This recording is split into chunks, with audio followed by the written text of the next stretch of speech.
You're welcome to Kakaaki, the African Voice on Africa Independent Television, AIT. My name is Kunle Adewale. Welcome to the program. It's the 18th day of March, 2026. How time flies.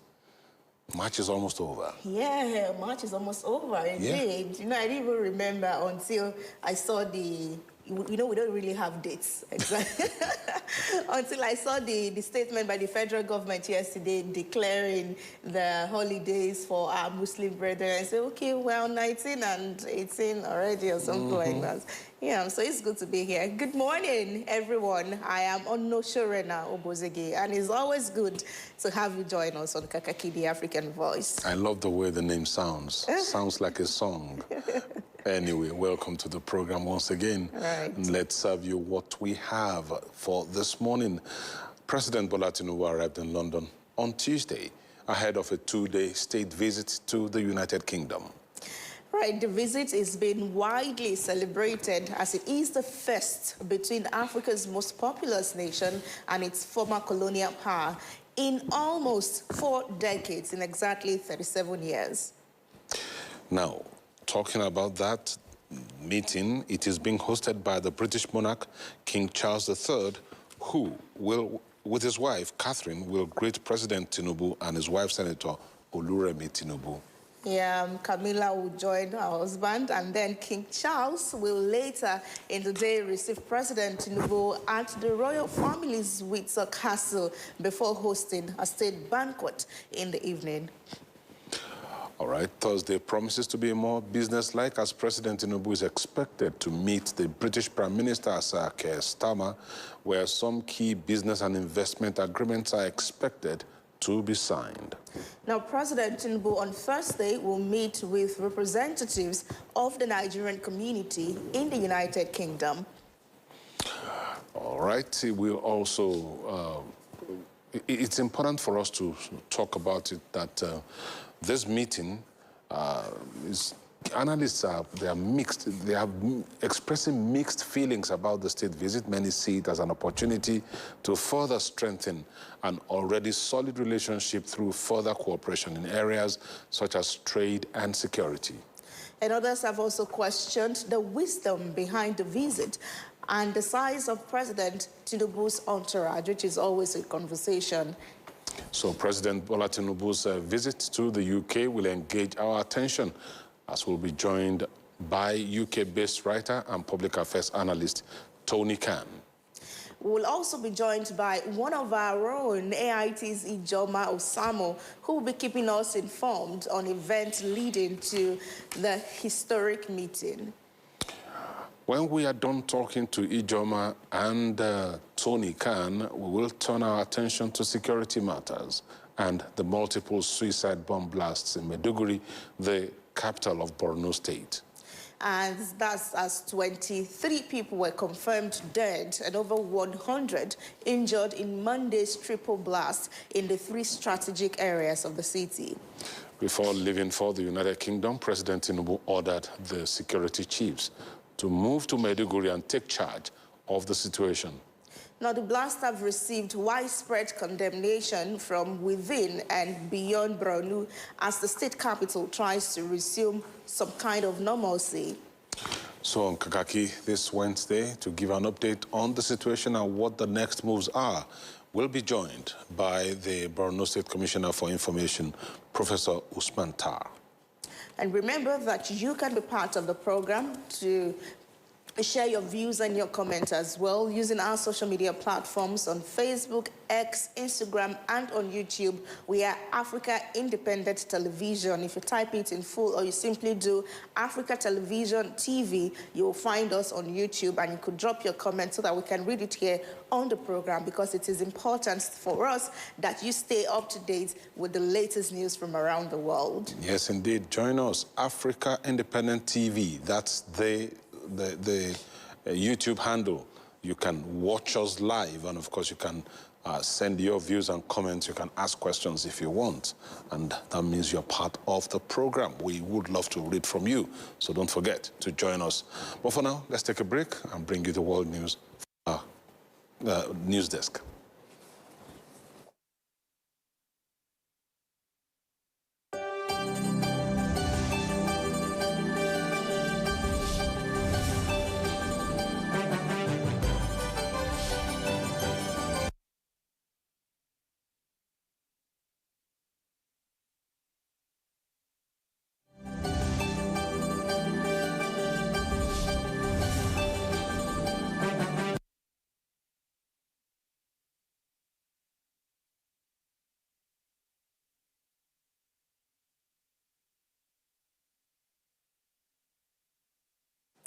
This is the World News on Kakaaki, the African Voice. You're welcome.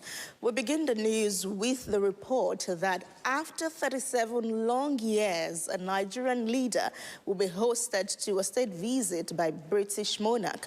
President Bola Tinubu has arrived in London for the commencement of a two-day state visit on the invitation of King Charles.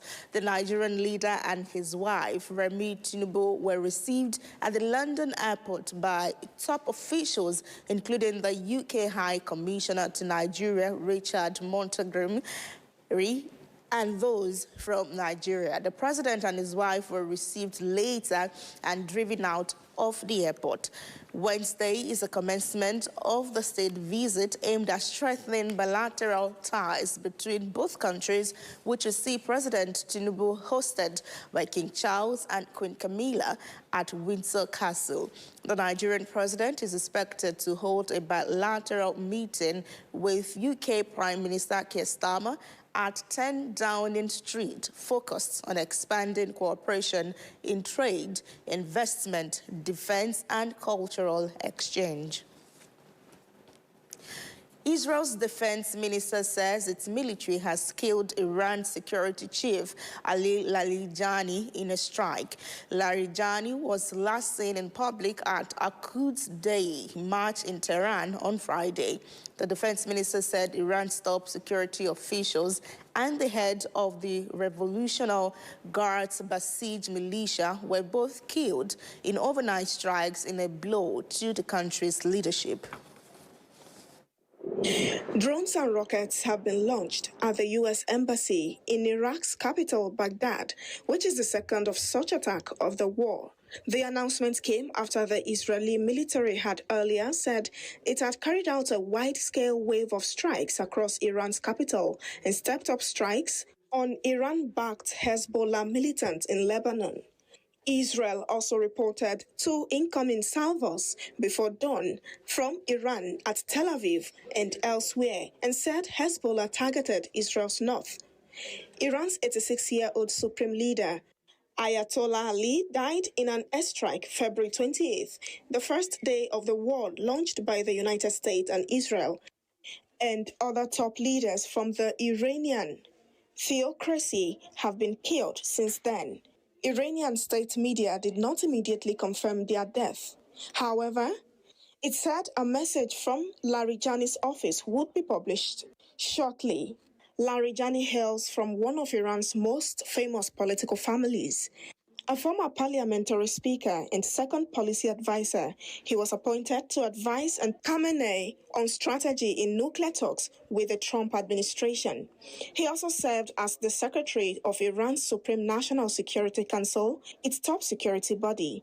Soleimani, meantime, was the head of the Basij militia forces, which Israel's military called an armed apparatus for the Iranian terror regime.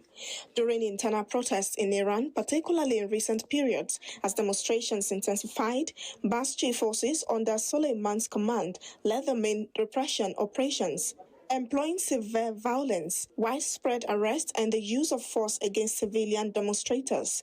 Meanwhile, Donald Trump continued to call on other nations, particularly NATO allies, to help secure the Strait of Hormuz, a key oil shipping route.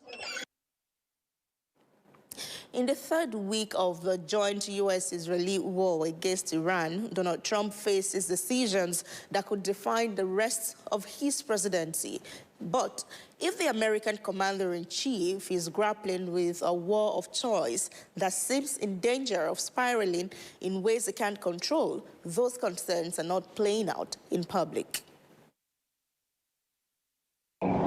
In more than an hour of public remarks at the White House on Monday, he discussed his thinking on the state of the war efforts and also on Kennedy Center renovations, White House ballroom construction plans, this year's World Cup tournament, the health of a Republican congressman, and a host of other unrelated topics. While Trump may be interested in other topics, he is confronting a lesson previous American presidents have learned the hard way, that war can consume a presidency whether they wanted to or not. And evidence continues to mount that a war that Trump had previously said was already won and very complete now has a timeline that could stretch for weeks or even longer. On Monday afternoon, Trump announced that the U.S. had requested that a planned presidential trip to China in early April be delayed for a month because of the war.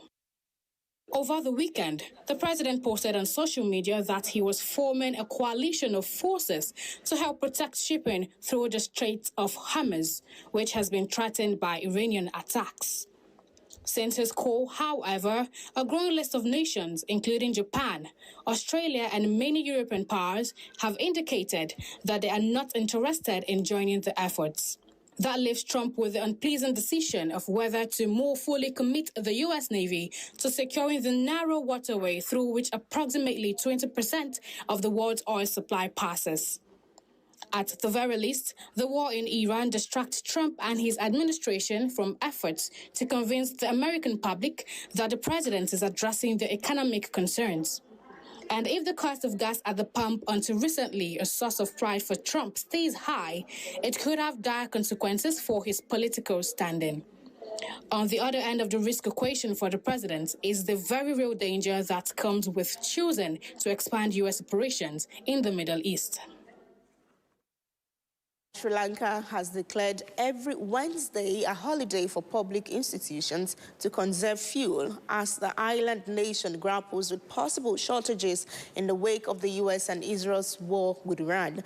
This is the latest in a series of belt-tightening measures undertaken by Asian countries since the war choked off the Strait of Hormuz, which used to carry millions of barrels of oil from the Gulf into the region.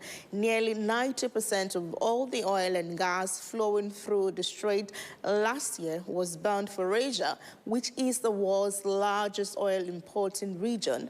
Elsewhere in Asia, authorities have resorted to a variety of austerity measures. Sri Lanka's new 4-day week will also apply to schools and universities, but it will not affect state institutions providing essential services such as the health and immigration authorities, officials say. Authorities speak to Wednesday instead of Friday as the additional off day so that the government offices would not be closed for 3 days in a row, they added. And dozens of people have been killed in an airstrike on a drug treatment center in Afghanistan's capital that the Taliban government blamed on Pakistan. Many more were injured when the Kabul facility was reduced to a blazing ruin on Monday evening. Let's tell you more about the story. Put casualties in the hundreds, but this has not been confirmed. Pakistan denied striking any health facility, saying it precisely targeted military installations and terrorist support infrastructure. The conflict between the neighbors re-erupted last month, with Pakistan accusing Afghanistan of harboring militants who attack its territory, something Kabul denies. Some 2,000 people were being treated at the rehab center, according to officials at the facility, who believe there could be hundreds of casualties. The Afghan Health Ministry spokesman, Sharafat Zaman Amhil, told the media there were no military facilities near the rehabilitation center. Residents reported hearing loud explosions across Kabul at around 8:50 local time, followed by the sound of aircraft and air defense systems. Family members of those being treated at the center were gathered outside, desperately trying to find information about their loved ones. Pakistan's information ministry said the strikes in Kabul and the eastern province of Nangarhar were precise and carefully undertaken to ensure no collateral damage is inflicted. Formerly a U.S. military base, the area where the strike occurred was a notorious hangout for drug users when the Taliban returned to power in August 2021. They turned the space into a drug rehabilitation center, housing users rounded up from across the capital. Rescuers continued to search for survivors into Tuesday. In the morning, the extent of the damage flattened debris littered with blankets and shoes beside charred, Blown-out windows was visible. The latest violence follows months of clashes, despite the two sides agreeing to a fragile ceasefire in October. And Ukrainian President Vladimir Zelensky is set to visit Prime Minister Sir Keir Starmer in the UK on Tuesday to agree, that visit had happened, to agree on a new defense partnership aimed at tackling cheap attack drones. Downing Street said the deal would bring together Ukrainian expertise and the UK's industrial base to manufacture and supply drones and other capabilities. The two leaders are also expected to discuss further support Ukraine against Russia's full-scale invasion, now in its fourth year. The meeting comes as the U.S.-Israeli war with Iran enters a third week, during which U.S. President Donald Trump has criticized the UK and other countries over the extent of their response to the conflict. Ukrainian President Volodymyr Zelensky is set to visit, and that visit took place already yesterday, Tuesday. And a Utah woman was convicted on Monday of aggravated murder after poisoning her husband with fentanyl and then self-publishing a children's book about coping with grief. Prosecutors said Corey Richins slipped 5 times the lethal dose of the synthetic opioid into a cocktail that her husband, Eric Richins, drank in March 2022 at their home outside the affluent sky town of Park City. She said that $4.5 million in debt and falsely believed that when her husband died, she would inherit his estate worth more than $4 million. They also said that she was planning a future with another man she was seeing on the side. Unanimously find that the defendant, Corey Richins, is guilty. A Utah mother who published a children's book about grief after the sudden death of her husband has been found guilty of his murder.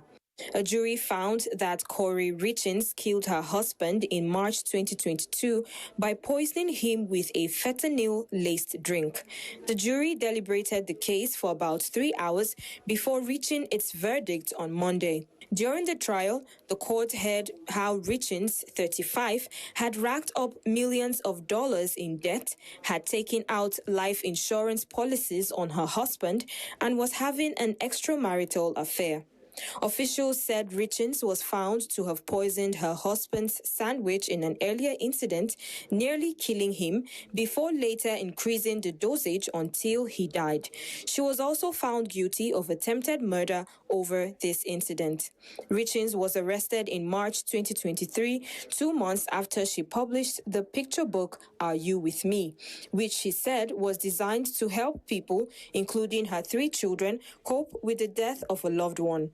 According to the court documents, she received hydrocodone pills before she requested something stronger, asking specifically for fentanyl. 3 days after she allegedly obtained the drugs, she and her husband had a Valentine's Day dinner, after which he fell ill. Prosecutors said that on 4th March 2022, Richins called the police in the middle of the night to say she had found her husband unresponsive. She told authorities she had served her husband a mixed vodka drink in bed and then went to sleep with one of her young children who was having a night terror. She later returned to her husband in their room, where she said she found him cold to the touch. A medical examiner later found Mr. Richins died from a fentanyl overdose. He had 5 times the lethal dosage of the drug in his system. And U.S. President Donald Trump says on Monday that he is planning to delay a high-stakes visit to China later in March by about a month, and that's because of the Iran war. The meeting between Trump and China's President Xi Jinping is currently set to take place between the 31st of March to the 2nd of April, following the last face-to-face talks in October last year. Chinese Foreign Affairs spokesman Lin Jian said on Tuesday that Beijing and Washington are in talks over the timing and related matters of President Donald Trump's visit to China. China also rejected any connection between the delayed meeting and issues around the Strait of Hormuz, a critical waterway for global energy shipment from the Gulf. Trump's remarks come as frictions between the world's two largest economies have grown, fueled by the Iran war. Beijing is a major buyer of Iranian energy export and has criticized the U.S. and Israeli strikes against the country.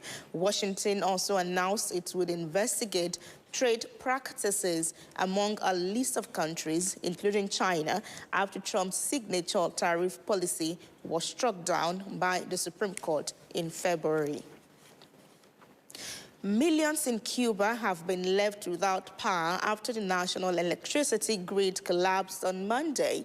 The country's power operators say much of the island, including the capital, Havana, was plunged into darkness, with streets only illuminated by battery-powered light on Monday. Morning that it was gradually restoring electricity to provinces and cities around the country.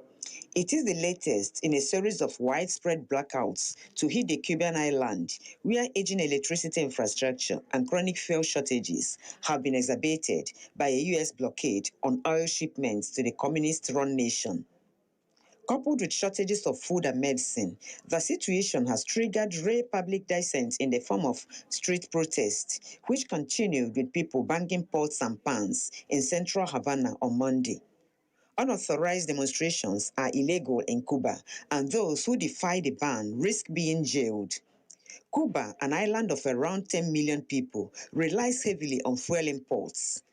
Its regional ally, Venezuela, was believed to have sent around 35,000 barrels of oil a day, about half Cuba's oil needs, until its supplies were cut off. Following the seizure of Venezuela's President Nicolas Maduro by the U.S. in early January, U.S. President Donald Trump has also threatened tariffs on any country supplying oil to Cuba. With the government in Venezuela now appearing to cooperate with the U.S., the Trump administration has turned its attention to the Latin American nation the U.S. has shared the most animosity with since its revolution in 1959. To mitigate the impact of severe fuel shortage that has also affected air travel and, with it, tourism to the island, Cuba has increased production of domestic crude and gas as well as solar generation. But its actions have yet to quell protests among Cubans, for whom power cuts have been a persistent source of public discontent. And now to some sports stories. In a most unprecedented move, the Confederation of African Football, CAF, has overturned AFCON 2025 win of Senegal. The West African giant were locked in a controversial final against host Morocco on January 18, 2026, that eventually ended in favor of the Senegalese football national team. But that was marked by an incident where Senegal's players and technical crew walked out of the pitch in protest of a decision by the referee. The team, urged on by its captain, Sadio Mane, later returned to the pitch after several minutes and subsequently won the game and were crowned champions. But in a landmark decision on Tuesday evening, the CAF Appeal Board has overturned the win and awarded the game to the Morocco men's national football team. IT relied on Article 84 of its regulation to deem the game abandoned by Senegal. The appeal body recorded the match as 3-0 in favor of Morocco, making the North Africans AFCON champions in months after the final was played in Morocco. And President Bola Tinubu has directed all political appointees in his administration who intend to contest elective offices in the 2027 general elections to resign on or before March 31st, 2026. The directive was disclosed in a statement on Tuesday by Dewan Gurshid, Head of Information and Public Relations at the Office of the Secretary to the Government of the Federation. Into the statement, the order is in line with Section 88, subsection 1 of the Electoral Act 2026 and the timetable released by the National Election INEC for party primaries ahead of the 20.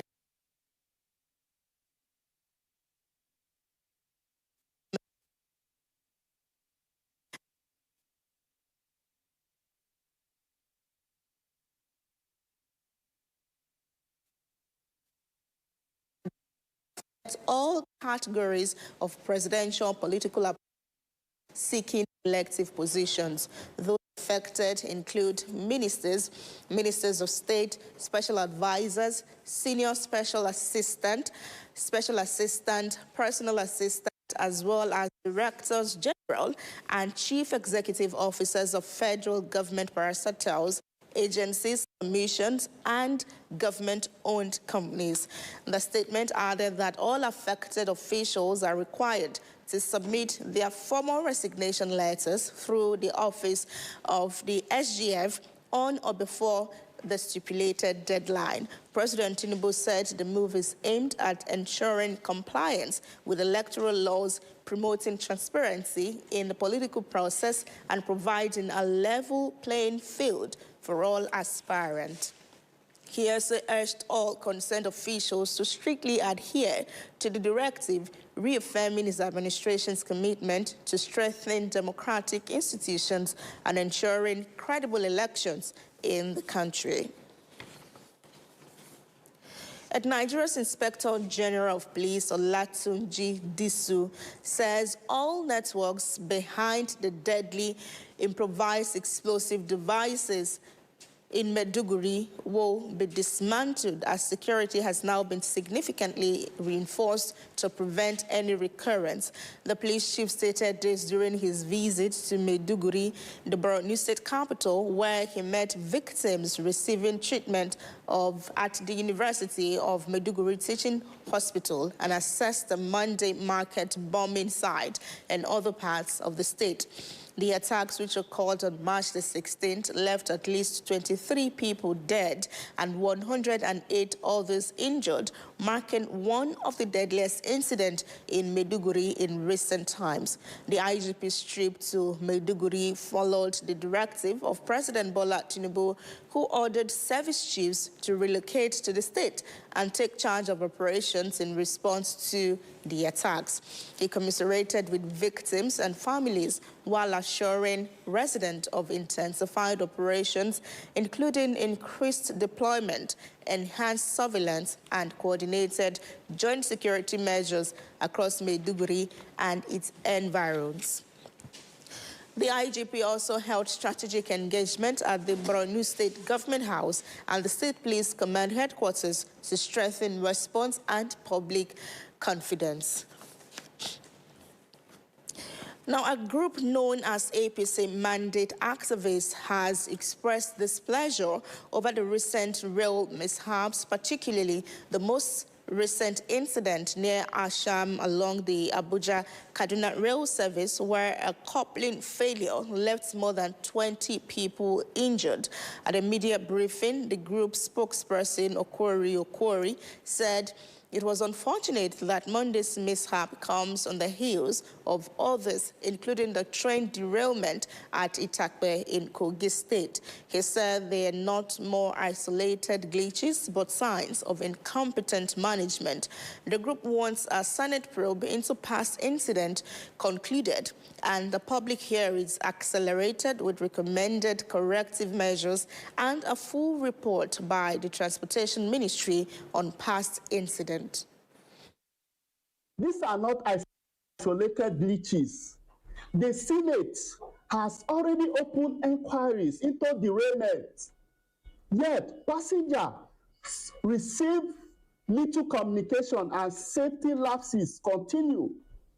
I asked the ministry to publish a full report of the Kogi Edo incident, dates, passenger counts, injuries, and causes.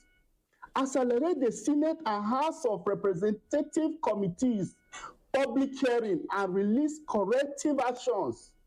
Mandate real-time passenger notices an independent audit of coupling and tracking maintenance. They called on President Bola Tinubu to relieve the managing director of the Nigerian Railway Corporation, Kayode Ekweifa, of his position. And that's the world news on Kakaaki, the African Voice this morning. Thank you for staying with us. And up next is Kakaaki Business. Hello and welcome to Kakaaki Business. I am Landry Balola. 3 Tennessee plaintiffs, including 2 minors, sued Elon Musk XAI on Monday, alleging that it knowingly designed its Grok image generator to let people create sexually explicit content by using real photos of others. The lawsuit is seeking class action status for people in the United States who were reasonably identifiable in sexualized images or videos generated by Grok based on real images of themselves. It claims XAI failed to install safeguards to prevent its system from generating sexual content involving minors. Plaintiffs allege that real images were digitally altered into explicit content and then shared online through platforms, causing emotional distress and creating public nuisance. They are seeking unspecified damages, legal fees, and an injunction requiring XAI to halt alleged practices. Now, Germany's ZEW indicators of economic sentiment plummeted by 58.8 points to minus 0.5 in March 2026, down from 58.3 in February and far below market expectations of 39, as sentiment was severely impacted by the escalating conflict in the Middle East. This marks the third largest monthly decline in indicators' histories, following a 65.6-point drop in April 2025, after the U.S. announced new tariff, and a 93.6-point fall in March 2022 in the wake of Russia's invasion of Ukraine. The intensifying Middle East crisis is driving energy prices sharply higher and fueling inflation pressures, raising concerns that Germany's economic recovery could be derailed. Meanwhile, the assessment of the current economic situation strengthened, with the index climbing 3.0 points to minus 62.9, surpassing expectation of minus 67.3. Australia's central bank raised rates for a second straight month in a tight call on Tuesday, warning of a material risk to inflation as policymakers stepped into a volatile global backdrop amid intensifying Middle East war. The Reserve Bank of Australia kicked off a critical week for major central banks as the US-Israeli strike on Iran unleashed an oil shock. The Federal Reserve and the European Central Bank are widely expected to keep interest rates unchanged, though the war threatened to throw their future calculus off course. Wrapping up the March policy meeting, the RBA raised its main cash rate by 25 basis points to 4.1%, which is a 10-month high, and undoing 2 of 3 cuts it made last year, cautioning that risk of inflation have tilted forward to the upside. Italy's antitrust authority on Tuesday launched a fact-finding inquiry into the quantum computing sector, citing risks linked to market concentration, technological lock-in, and the growing influence of global cloud providers in shaping access. The authority flagged concerns that heavy investment requirement, fast-expanding patent landscape, and reliance on proprietary hardware and software could favor a small numbers of dominant players. The regulator said it expects to conclude the inquiry by December 31. And away from the foreign scene, the Nigeria Upstream Petroleum Regulatory Commission has shortlisted bidders for Nigeria's 2025 oil and gas licensing round. The NUPRC on Tuesday announced the completion of the pre-qualification process and formally notified successful applicants, marking a key step toward competitive bidding. This was made known in a statement signed by the head of Media and Strategic Communication, Eniola Akinkuotu. In the notice, the Commission announced that the milestone marks the completion of the initial screening phase conducted in accordance with the 2025 licensing round guidelines and set the stage for the next phase of the exercise. The Commission asked that data access will be strictly controlled through approved sources with proof of payment required before bid submission. Nigeria recorded about $96 billion in cryptocurrency and virtual asset transactions. This is according to SEC Director General Emomotimi Agama, who stressed the need for stronger regulatory oversight given the scale of activity. He said the Investment and Security Act 2025 has strengthened the SEC authority over digital assets and reaffirmed its role as capital market regulator. For millions of Nigerians, the promise of a stronger economy is tied to jobs, thriving businesses, and improving living standard. The federal government says achieving $1 trillion economy will depend largely on the private sector. This formed the focus as the Minister of State for Budget and Economic Planning, Doris Uzoka Anite, resumed duties at the ministry, aligning with broader economic direction of the administration.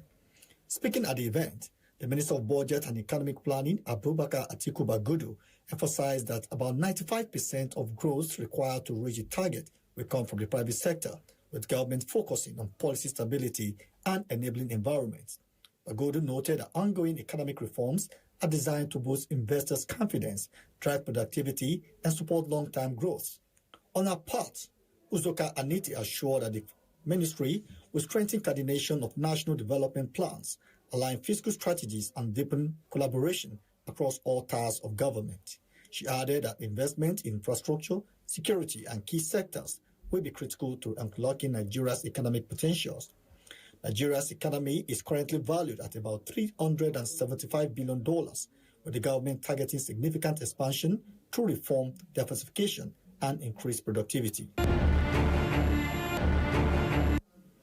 And lastly, amid Nigeria's persistent electricity supply crisis, new operational data from the Nigeria Electricity Regulatory Commission shows that nearly 70% of the country's installed power generation capacity remained idle in February.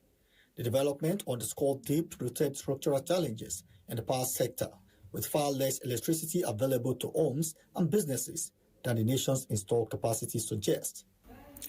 The Commission's latest fact sheet reveals that Nigeria grid-connected power plants have a combined installed capacity of 13,625 megawatts.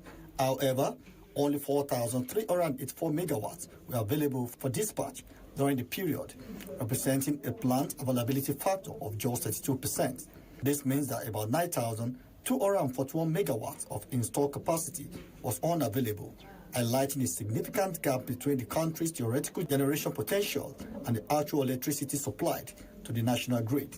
Despite the limited availability, most of the operational plants ran close to their maximum output, with a load factor of 93%. This indicates that nearly all available capacity was utilized, leaving a narrow reserve margin and increased the risk of system disruption. The report also points to instability in the key grid parameter, with voltage and frequency levels falling outside prescribed operating limits, raising concerns over transmission efficiency and overall system reliability. Taken together, the operational indicators suggest the Nigeria electricity system operated under tight supply conditions during February, with limited generation reserve and persistent stability challenges. A key contributor to the low availability of generation capacity, it was learned, was the recurring shortage of natural gas supplied to the power plants. Other key constraints identified include persistent shortage in gas supply to thermal plants, aging infrastructure, maintenance challenges, and liquidity issues with the electricity market, all of which continue to limit Nigeria's power generation output. And that's it on Kakaaki Business. I am Landry Babalola. Good morning.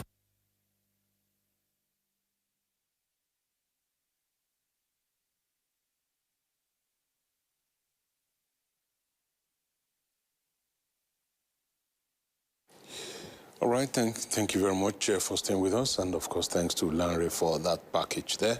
Kakaaki Business coming to you as part of the program this morning.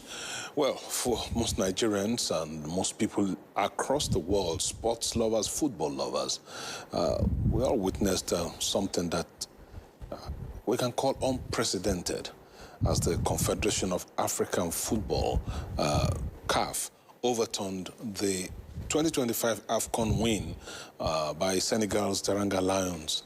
The West African Giants had been locked in a controversial final against host Morocco on January 18, 2026, that eventually ended in favor of the Senegalese football national team. But it was marred by an incident where Senegal's players and technical crew walked out of the pitch in protest of a decision by the referee. The team, urged on by its captain Sadio Mane, later returned to the pitch after several minutes and subsequently won the game and were crowned champions. But on Tuesday, in what looks like a landmark decision, the CAF Appeal Board has overturned the win, awarding the game to the Moroccan national team. And it relied on Article 84 of its regulations to deem the game abandoned by Senegal, and the appeal body recorded the match as 3-0 in favor of Morocco, making the North Africans AFCON champions 2 months after the final was played in Morocco. So that news broke late in the night yesterday, and I'm sure a lot of people are surprised right now. Definitely, because it's, I think, as you call it, unprecedented, the unexpected. In fact, if we say breaking news, this is indeed the real breaking news, because I see what the CAF Appeal Board has put out there, that, they are invoking these sections 82 and 84 as part of their regulations of the Africa Cup of Nations. But what exactly does this mean? They did not just overturn the victory. And of course, you know that conversations will be around, because it's Morocco, the host country, that's why this is happening. Even the fine, I think the $10,000 fine that was, one of their players, they also had to set it aside. The fine of $100 US. 100,000 US dollars. 100,000, yeah. God help me with money. 100,000 US dollars that was imposed on Mr. Ismail. That's player number 11 of the Moroccan national team. Yeah. Was also set aside. So we're looking at this. I know you know sports. I mean, you covered sport for about 100 years. How old am I?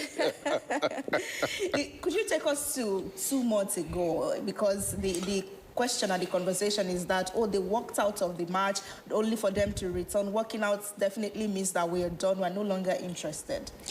Well, maybe first I must say that this is a very strange decision to me. I find it very strange because today is the 18th of March. That final match was played on January 18.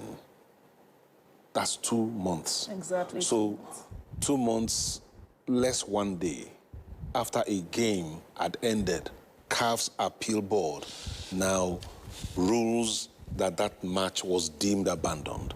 It's a very strange, very, very strange decision. And I say that because for those of us who watched the game, that decision could have been taken before the trophy was handed over. Because the game itself was a potpourri of activity. And what we saw that night during that game showed that CAF didn't have a total grip on the competition itself. Discipline on the pitch was, and let me even go back to the semi-final between Nigeria and Morocco. I'm sure that if you ask the Super Eagles players, they would it took a lot of discipline for them not to do exactly what the Senegalese players did, because it was obvious to everyone that the game was tilted in favor of the Moroccan national team. And I will not mince words by saying, I won't hide behind one finger to say no. It wasn't a pleasing sight. Morocco didn't have to win that competition by all means, because that was what we saw as that game went on against Nigeria. And of course, by the time they went into the final against Senegal. So it got so bad that ball boys were taking away the towel of the goalkeeper of Senegal. Even Moroccan players, specifically the one you are seeing on TV now holding that trophy in this picture, although I know this is AI generated, that's the PSG player, Ashraf Hakimi, removing the goalkeeper's towel and throwing it away. And the towels are very useful to the goalkeepers because you need it to dry the gloves so that you can get better grip on the ball. Not just Ashraf Hakimi and the ball boys, even officials, people from the bench were walking to come and pick the towels of the goalkeeper. They kept three times they had to give the Senegalese goalkeeper another towel. And that was the same thing that happened in the game against Nigeria in the semi-final. And they didn't rule on that. And nobody talked about all of that. Nobody talked about the fact that obvious refereeing errors in favor of Morocco happened. But let's even put all of those aside. It's a decision that is bizarre, to say the least. 2 months after a game ended, that's when you are ruling. All of the events that happened during the game, the entire population of CAF officials were there. The FIFA president was seated. So who are now the board members? Look, it doesn't really matter who the board members are. What matters is that decision could have been taken there and then on the day of the final to say, look, your players left the pitch. And because they left the pitch for so and so number of hours, of minutes, it is deemed that you have abandoned the match. But Sadio Mane, the captain, was still on the pitch. And he was the one that called them back.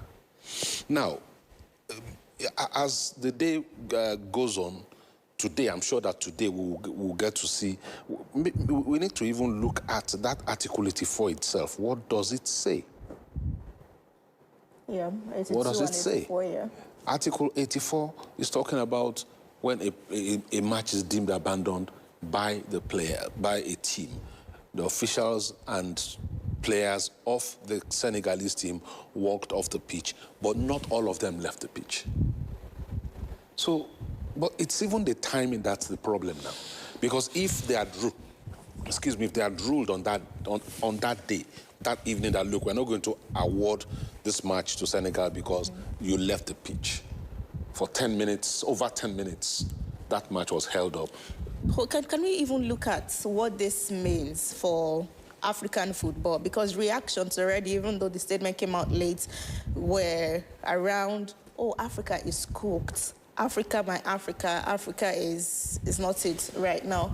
Because I'm just thinking, even beyond football, I cannot imagine a reversed win, something that you have celebrated. In fact, we will say, something where you don't chop, go toilet for, finish. The food don't digest, and now you're not coming to say that it's not my win. So how do they even plan to handle the presentation of the win to Morocco and retrieving it from Senegal?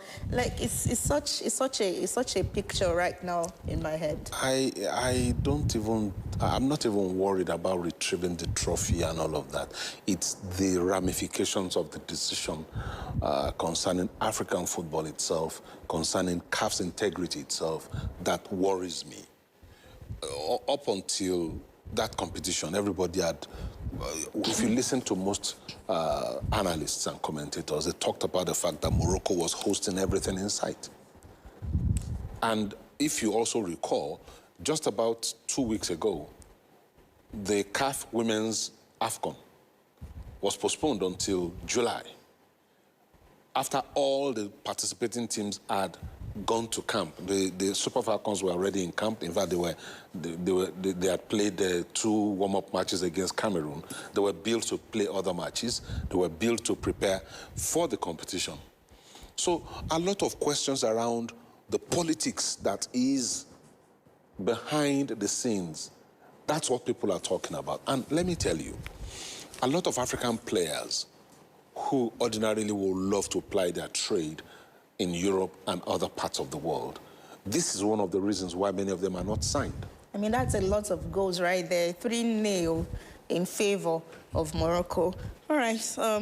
It's a story that's... Well, I'm sure we'll talk more about it on this channel all through the day. Are expected. Plenty of reactions. To that. I mean, it's such an upside-down arrangement. All right, everyone, we take a short break. It will be our social intervention segment. And when we come back at 7:00, which is 7 a.m., it will be newspaper review on Kakaaki, the African Voice.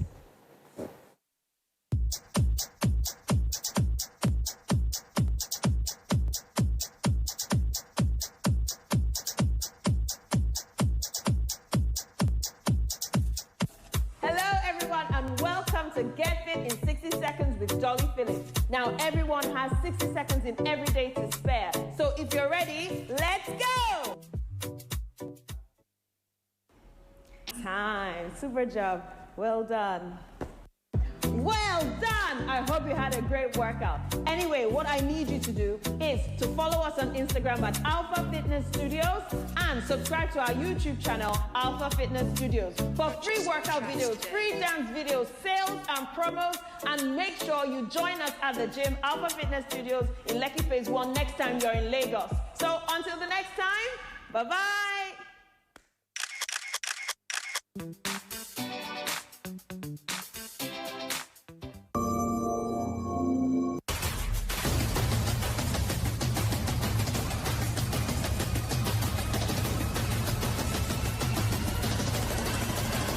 Hello, great people of Nigeria. Welcome to the Leadership Clinic today.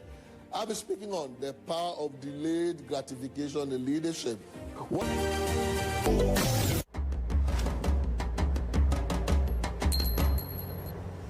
Have you ever wondered why your child is left-handed? Now, if both of you as parents are left-handed, there's a good chance that 50% of your children will be left-handed too. But if neither of you are lefties, the probability shrinks to only about 2%. Now, whether you're a left or right-handed parent, you need to recognize the opportunities and as well the challenges of raising a left-handed child. Make left-handedness feel like a blessing instead of a curse by simply treating it as one thing that makes your child distinct and special. Now, usually, if the left hand is more dominant than the right hand, it simply means that the right side of the brain is more dominant than the left side, which favors intuition, emotion, imagination, creativity, and as well holistic thinking. So if your left-handed child is artistic, for instance, creative and imaginative, is perfectly okay. Now, thinking outside the box is a specialty of lefties, which translates well to problem solving at school and even beyond. Now, so when they're young, you have, as a parent, the ability to help them develop both hands. So whichever they choose, stick with it. Honestly, that's my 2 kobo.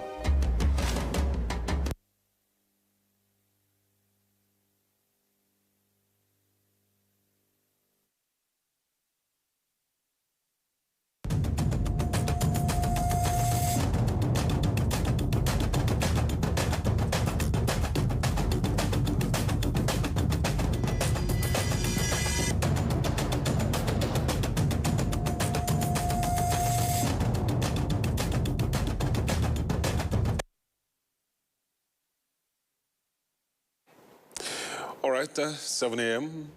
on Kakaaki, the African Voice, always, all the time. It is the newspaper review that we do. And, you know, we don't do that all by ourselves. This morning we are joined by 2 gentlemen. Simon Rif Musa is here. He's joined by Dr. Yobosa Wogarin. They are both reviewing the papers with us this morning. Good morning, gentlemen. Good morning. Good morning. Good morning. Good to see you too, and happy birthday to you. Thank you. How old are you now? I want to sing for you, but many more years indeed. Anyway, it was Yobosa's birthday 3 days ago, actually, and we wish you very many more years. Thank you very much. Thank you. We hope to see you again in the next 20, 25, 30 years. Amen. Indeed, it says amen. All right, let's take a look at what the papers have for us this morning on the program. Let's start from where are we starting from? Yes, we start from This Nigeria. This Nigeria, and its headline reads, multiple bomb blasts cripple Maiduguri's economy. Multiple bomb blasts cripple Maiduguri's economy. And the writer says, scores confirmed dead, many injured. VP Shetima curses perpetrators, says no faith condones killing of innocent people. Same story on leadership. It says Maiduguri bomb blast. Victims recount ordeal as death toll hits 25. One of the writers says terrorist attacks the spirit. We will defeat them. That's Tinubu talking there. Governors condemn attack. You'll find it on page 4. And the pictures attached there from the visit of the IGP in Maiduguri, Borno State. Okay, let's go to the Nigerian News Direct. Military raises alarm over possible surge in suicide bombing attacks in Northeast. That's how the paper leads this morning. You'll find details on page 5 of the Nigerian News Direct. All right, let's go to Blueprint. The same story. It says Maiduguri suicide bomb blast. Tinubu orders service chiefs to relocate to Maiduguri, vows intensified efforts to put down all criminal elements, one of the writers says. Okay, let's go now to the Daily Sun. How does the Daily Sun take the story this morning? It says, Borno terrorist attack. Police confirm 23 dead, 108 injured. PDP ADC Obi Ndume condemned Tinubu.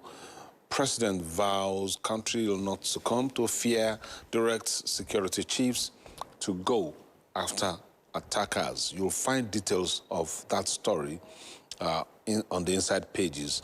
I believe that's on page 6 of the paper.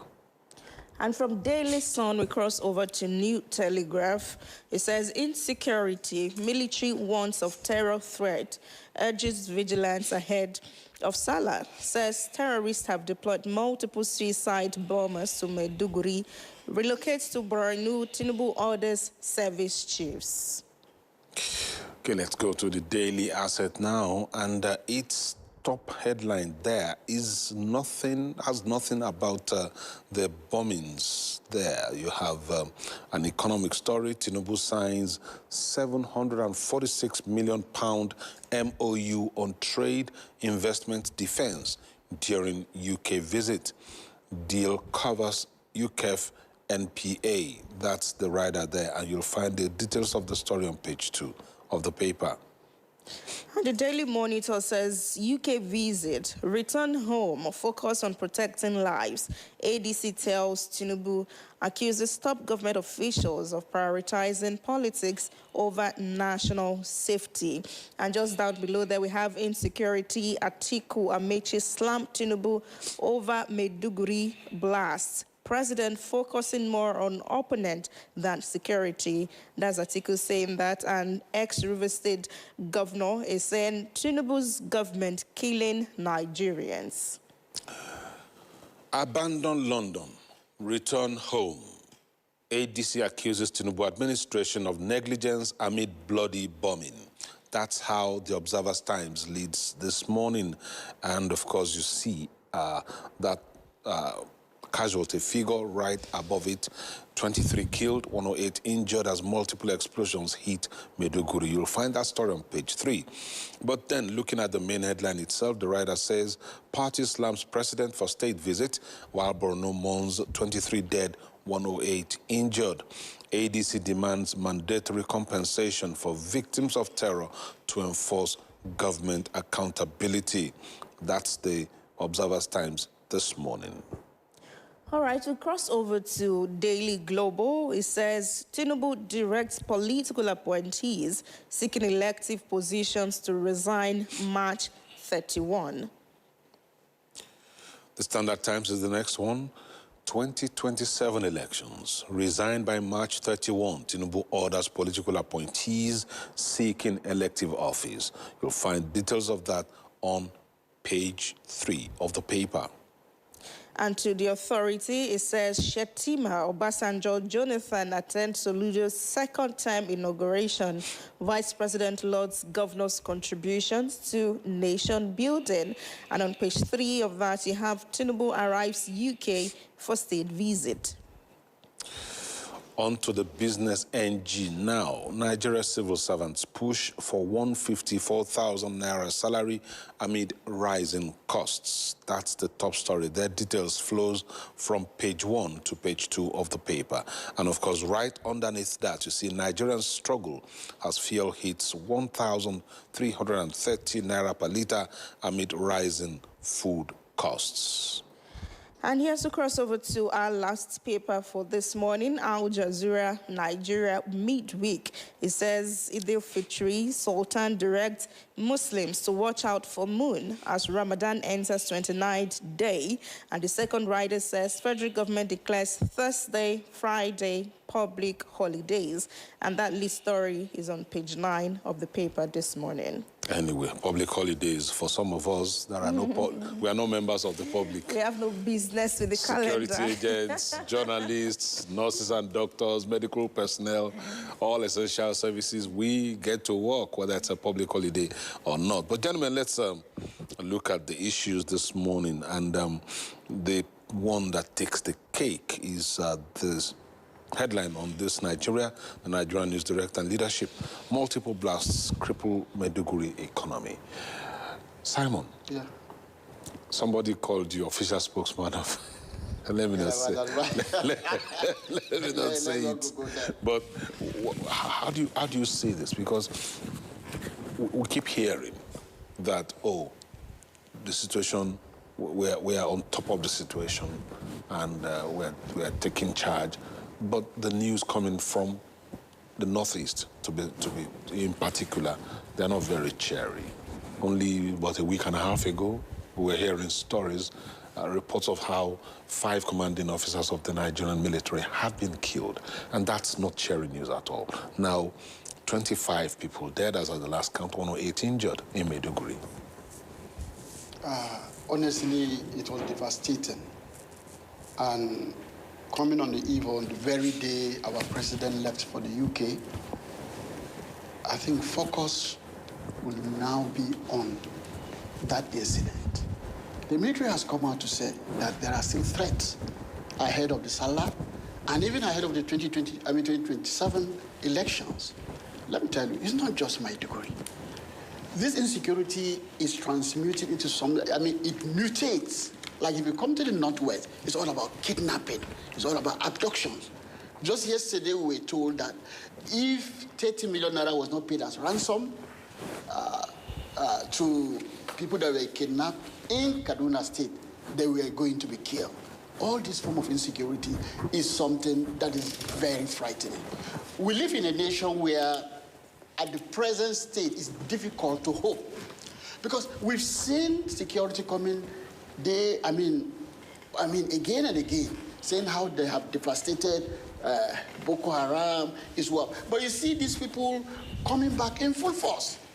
Now, for a nation to lose its top military guys involved in the fight against the terror war in just a few weeks, and the multiple blasts we just witnessed this week, it tells you that we are living in a state of emergency. We all heave a sigh of relief when we were told that U.S. has sent in people. And even despite their being present, you still have this. I think there is need for the military to review security measures. I don't think relocating the service chief to Maiduguri will solve the problem.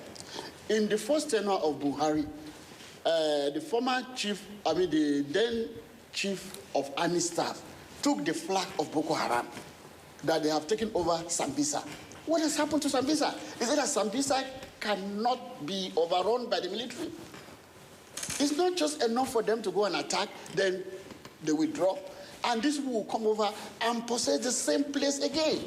So honestly, the dire situation in Maiduguri and even the Northeast is something that needs an urgent attention. It's not just in the Northeast alone. Anything that has to do with North. Things are happening. You will not be hearing some of this report because some people are even tired of reporting it. Every day, every now and then, abductions, kidnappings. Is this how we will run this country?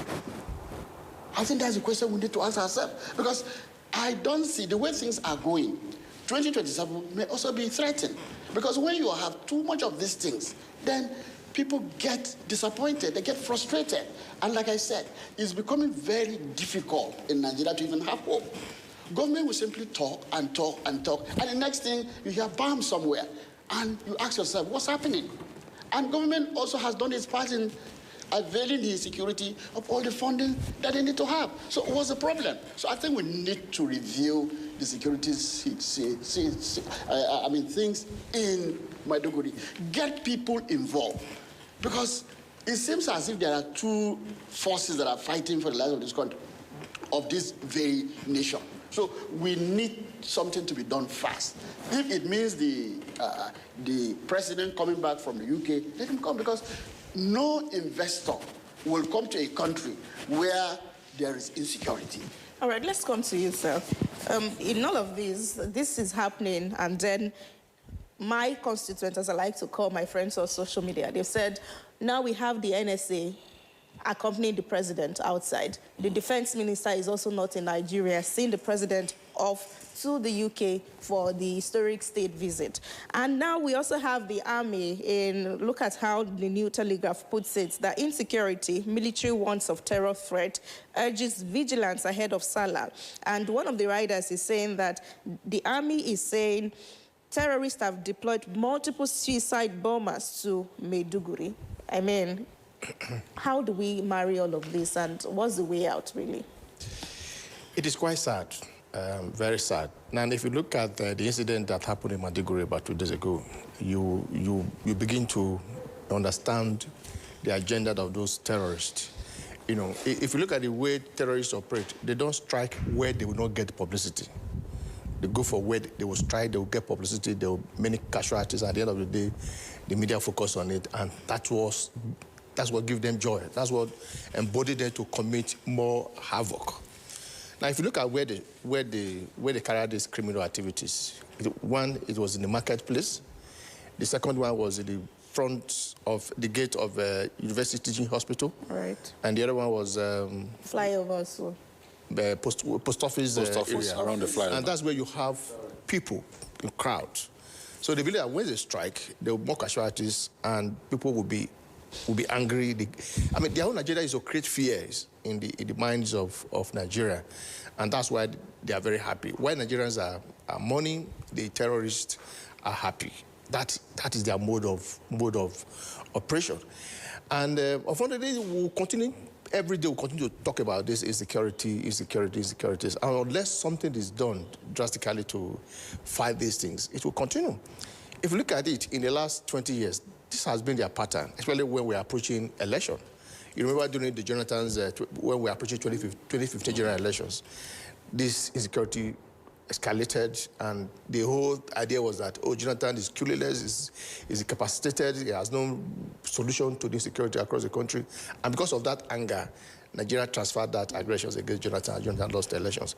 Now, when Buhari was also going out of office, the same pattern. Now, election is coming now, the same pattern. So, and like somebody said, insecurity has become a very lucrative business in Nigeria. And unless we come together and agree that we have common enemies in this country, there is no way we're going to solve the problem.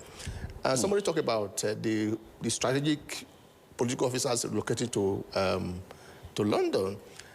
Well, give it to Tinubu. This appointment was fixed before the incident happened. It's just 2 days incident, and it will be very difficult for him to cancel the trip.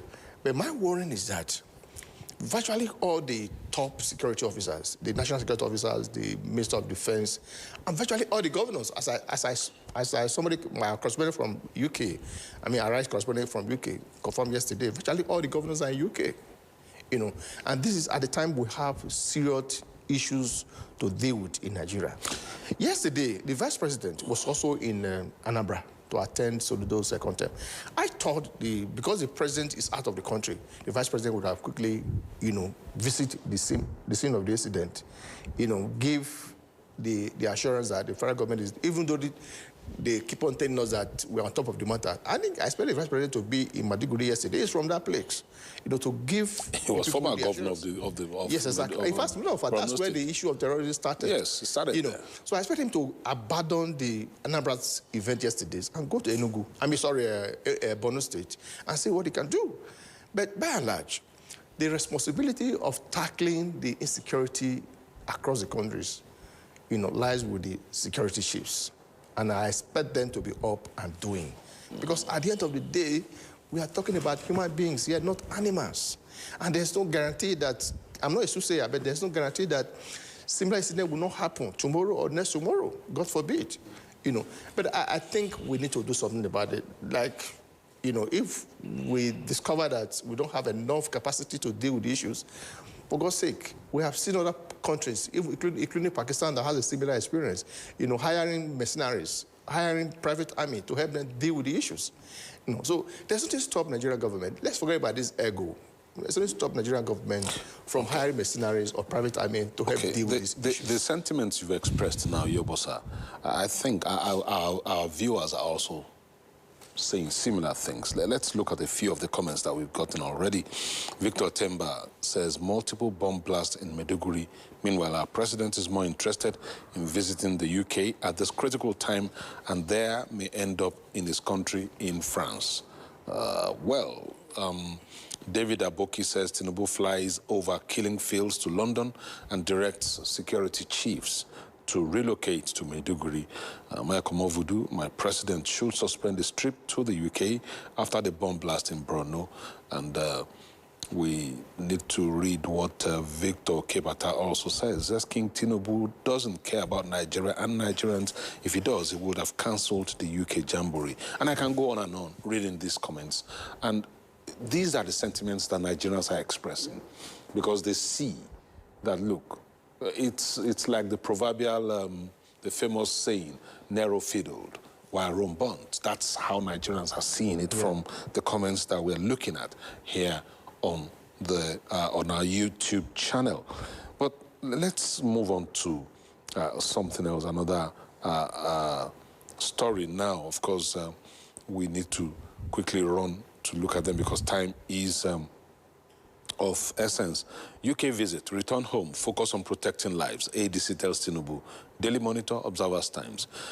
Should he come back? Because Yobosa said the visit had been fixed before the bomb blasts happened.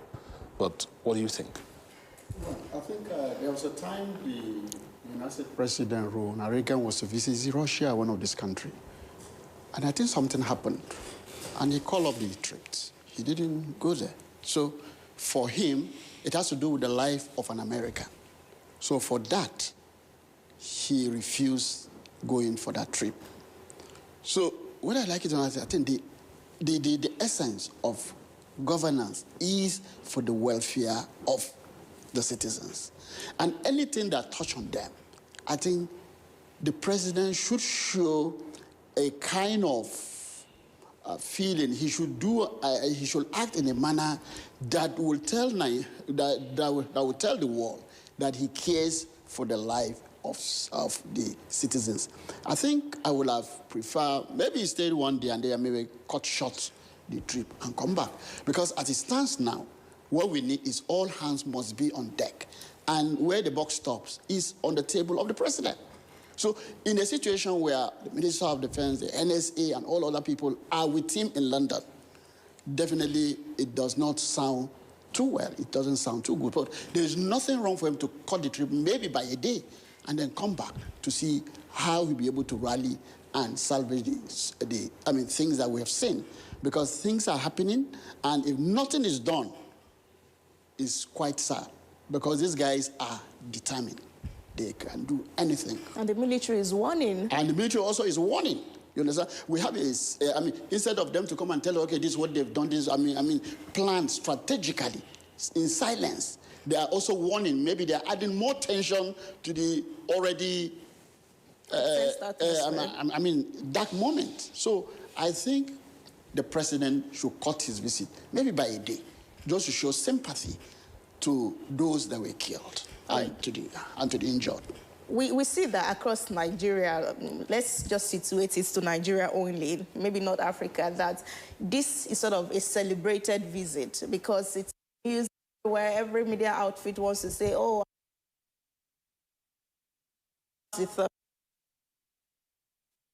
after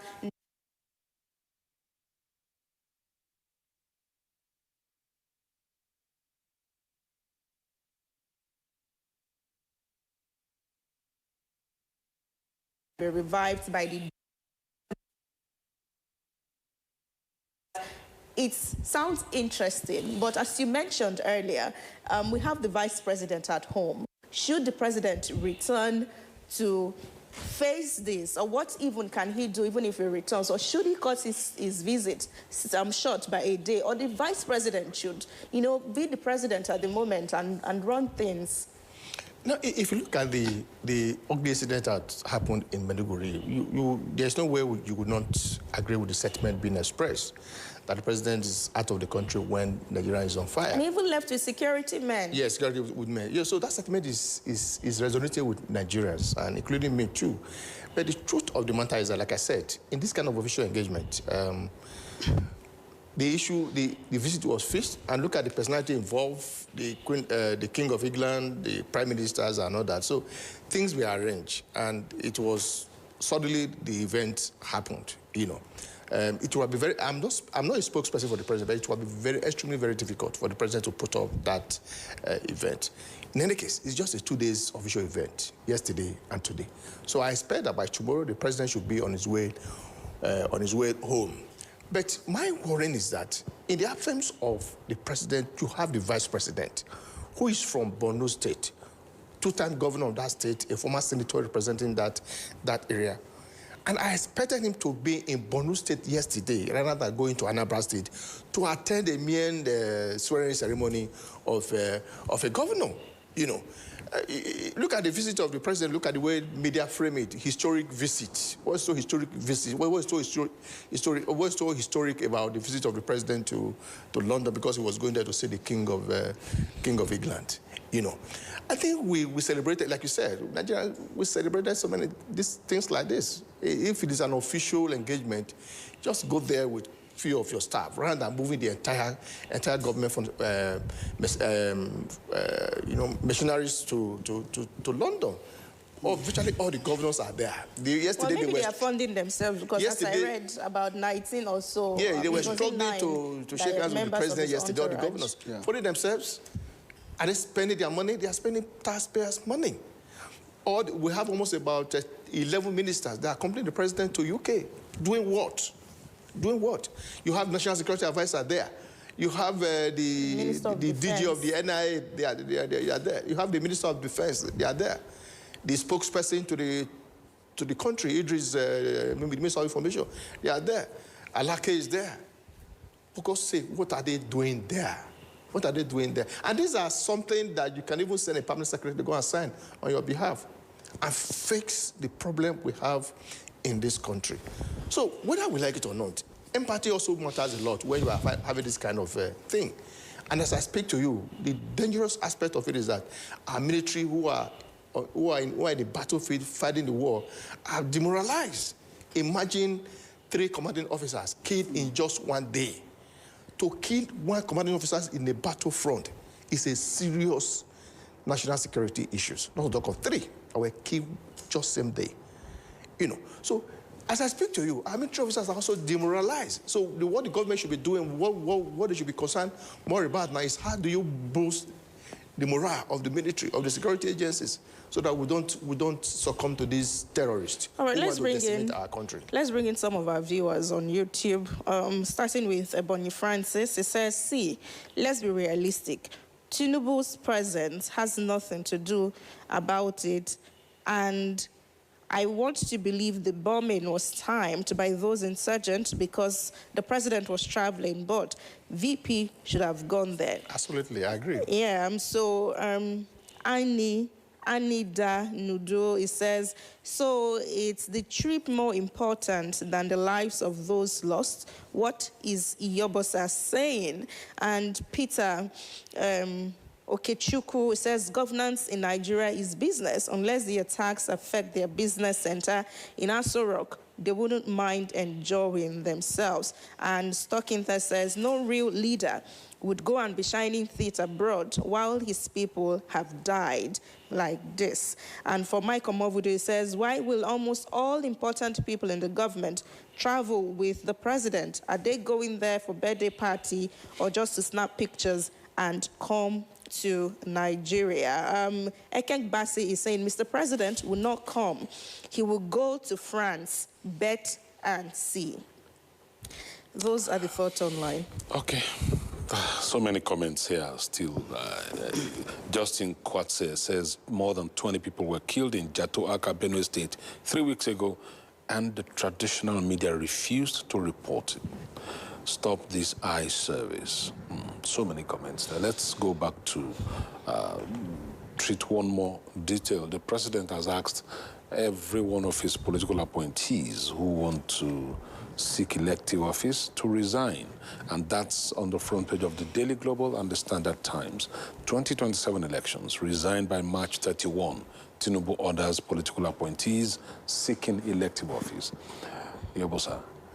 Well, I think it's just a mere announcement. It's in line with the Electoral Act, you know, so there's something so special about that. What the Secretary of the Government did yesterday was to remind those who are eyeing elective office that if you are lying, the electoral said you must resign within so time.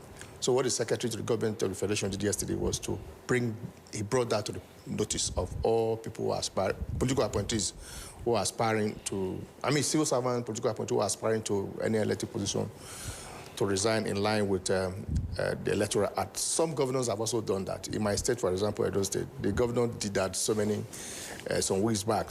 Many political appointees in Edo State have resigned, just like every other state.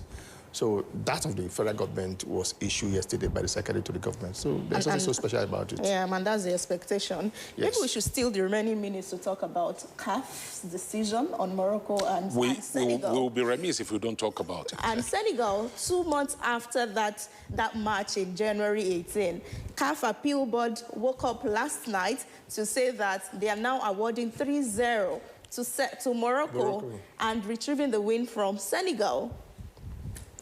Well, I'm not much of a sport person, but again, that decision is coming too late. What has happened has happened. CAF they have what they want to do. Let them do it. But as far as I'm concerned, that decision is coming. If you look at it very well, that was one of the matches I followed. I'm not, like I said, I'm not too much football enthusiast, but I followed that match. And if you look at the game, it was obvious that the CAF at that time, during the game, they were desperate to give it to the Morocco. You saw what happened during even the officials against Nigeria, and so many people complained. The semi-final against Nigeria was also full of all kinds of errors. Yes, so you could see that the CAF officials, the senior officials were very desperate. They were desperate to give it to Morocco and all that. Now, what was the reason? Well, because they worked out during there was a little misunderstanding with the referee, and at the end of the day, the Senegalese temporarily walked out of the field. And after they won the match, after they handed over the cup to the Senegal, 2 months after, you're not submitting of the panel, and the panel report say, oh, you should collect the cup from Senegal and give it to Morocco. So if that was the rules of the game, I expected them to enforce that rule during that match between Morocco and Senegal. Exactly my sentiments, so because everybody who is anybody in CAF, they were all there on that day. So why didn't they take that decision? It has been existing, and there are precedents in the past. So I was saying that the rules are just new. But like I said, it's a bad image to Africa, especially when it comes to sport. It's just we are becoming a laughing stock in the global community. Nobody will take African football serious any longer, and so the corruption that we are seeing in different African countries when it comes to football, also manifested in this issue that we are talking about. Like I said before we started this program, it's a shame, a big one for that matter, and the CAF officials should bury their head in sand and big shame. Like I said, there's nothing more to add. It's a big shame. In the coming days, we are going to see the ramifications of this, Yobosa, because the players themselves, CAF referees, the World Cup is coming up. How many CAF referees will be able to go to the World Cup? Because there were plenty of referee errors, officiating errors in that competition. In fact, that was a major thing during that tournament. I have watched CAF competitions, at least. I think I watched my first CAF game maybe 1978, and I've been watching Nations Cup since then. 1978, 1980, 1982, 84, up till this has never happened. It has never happened. So whatever it is, like you said, I agree with you completely, that day, as the match was going on, all the drama was happening, everybody who is anybody in CAF, they were there. Including the CAF president. Including the CAF president, yes, and the FIFA president. Yeah. They were all there. They could have consulted, they could have had a brief meeting, quickly meet and decide what to do. This is the situation, and this is what Article 84 says, or Article 82, whatever article it is. We need to take a firm stand here and say, look, this, when at the 2006 FIFA World Cup final, when Zinedine Zidane had booted Materazzi, what happened? He got an immediate red card. The suspensions were all pronounced immediately. We all knew what was going to happen. So if that article was there, why was it not invoked immediately? Why 2 months later? Yeah. In fact, there was football analysts during the tournament who said that, look, after the end of the tournament, the CAF president when he was interviewed by the journalists, was busy praising Morocco for bailing them out when they are in need of help on how to host the CAF tournament. Keep on praising the Morocco, and I think, like somebody said, I think they were desperate to say, oh, because of what they have done, we needed to we needed to hand over the cup to the Morocco. And that's exactly where they could not achieve that as a result of that incident. They now look for another shortcut to do it, and it has been done. And whether the Senegalese will return the cup is another thing. Yeah, maybe they go and look for another cup to give to Morocco. Yeah. You know? It's such a sad one. Yeah, it's a sad one. Yeah, it's going to affect the credibility of CAF tournament in future. Mm-hmm. All right, gentlemen, we have to go now. Thank you so much, Simon Reef and Dr. Iwosa Wugaren. Thank you for your time. Thank you for your analysis this morning on the Newspaper Review. And, of course, have a great day. I know there's no public holiday for you, so I won't tell you to enjoy it. You are working tomorrow. All right, have a good day. Thank you so much. All right, so as we mentioned and also highlighted on the pages of the newspapers reviewed by our analysts, the Tinubu's visit to the UK with his dear wife, Remi Tinubu, and members of his entourage, ministers and governors and all that. So we've been hearing that, of course, this is the first time in 37 years that a Nigerian leader will be in the United Kingdom on the invitation of a British monarch. So the last time any Nigerian leader was there, that's in London, was such General Ibrahim Babangida, and that was in 1989, about 4 decades now. So what's the recent renewed verb in Nigeria-United Kingdom relations, even as it's not unknown that the report goes back almost 150 years. So we have a report put together by our diplomatic editor, Shola Jayesimi, that will launch our conversation. So after that, we have our guest, Tony Khan, a UK-based writer and public affairs analyst, who will join us alongside our correspondent, Ijoma Osamo. I'm sure you'll be happy to see her. And then we'll look at this conversation. First, the report. Nigeria-UK relations goes back a long time. Ask any kid in the kindergarten in a Nigerian school, and you will most likely hear that kid tell you, Britain colonized Nigeria. So it's a deep, long one. This relationship has had its ups and downs. Nigeria's opposition to apartheid in South Africa, and the UK's tacit support for it, the fallout of the attempted kidnapping of a former Nigerian minister, Umaru Diko, who had fled to London upon the military coup of 1st of January 1986, which truncated Nigeria's Second Republic, amongst others. But General Ibrahim Babangida was able to relax the thaw in relations with that 1989 visit, where he also had talks with then Prime Minister Margaret Thatcher. The fact remains that even through the years of military rule and all the turbulent era that Nigeria has passed through, Britain has not been actually absent. Since then, 7 Nigerian leaders and 8 UK prime ministers have come and gone. From Shonekon after Babangida to Buhari on the Nigerian side and John Major to Rishi Sunak on the British side. So it's Keir Starmer that Nigeria's Bola Tinubu will be tying deals with, though we know the optics of dining and being feted by King Charles will be paramount. In the last 20 years or thereabout, the government of the UK has been quite active in supporting peace and security efforts in Nigeria. Even ahead of the meetings of the leaders, deals have already been sealed, all under the UK-Nigeria Enhanced Trade and Investment Partnership.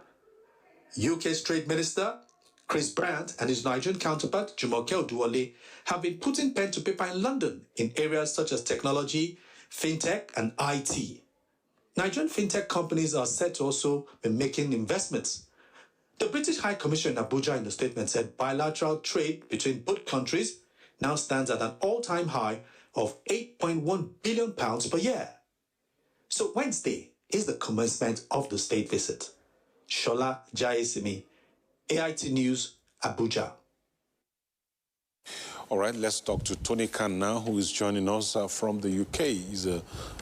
He's based there. He's a writer and public affairs analyst. Good morning, Tony. And I don't know, is Ijoma with us now? Yes, Ijoma Osamo, good to see you. Good morning. Thank you so much. Good to see you too, Kunle. All right, let me start from you. Tony, can you hear us? Yes, I can hear you. Okay. Yes, cool, yeah. All right, maybe you should turn off the monitor that's beside you so we can hear you clearly. There's some howlback that we're experiencing from here. All right, President Tinubu's visit has been given that tag, historic.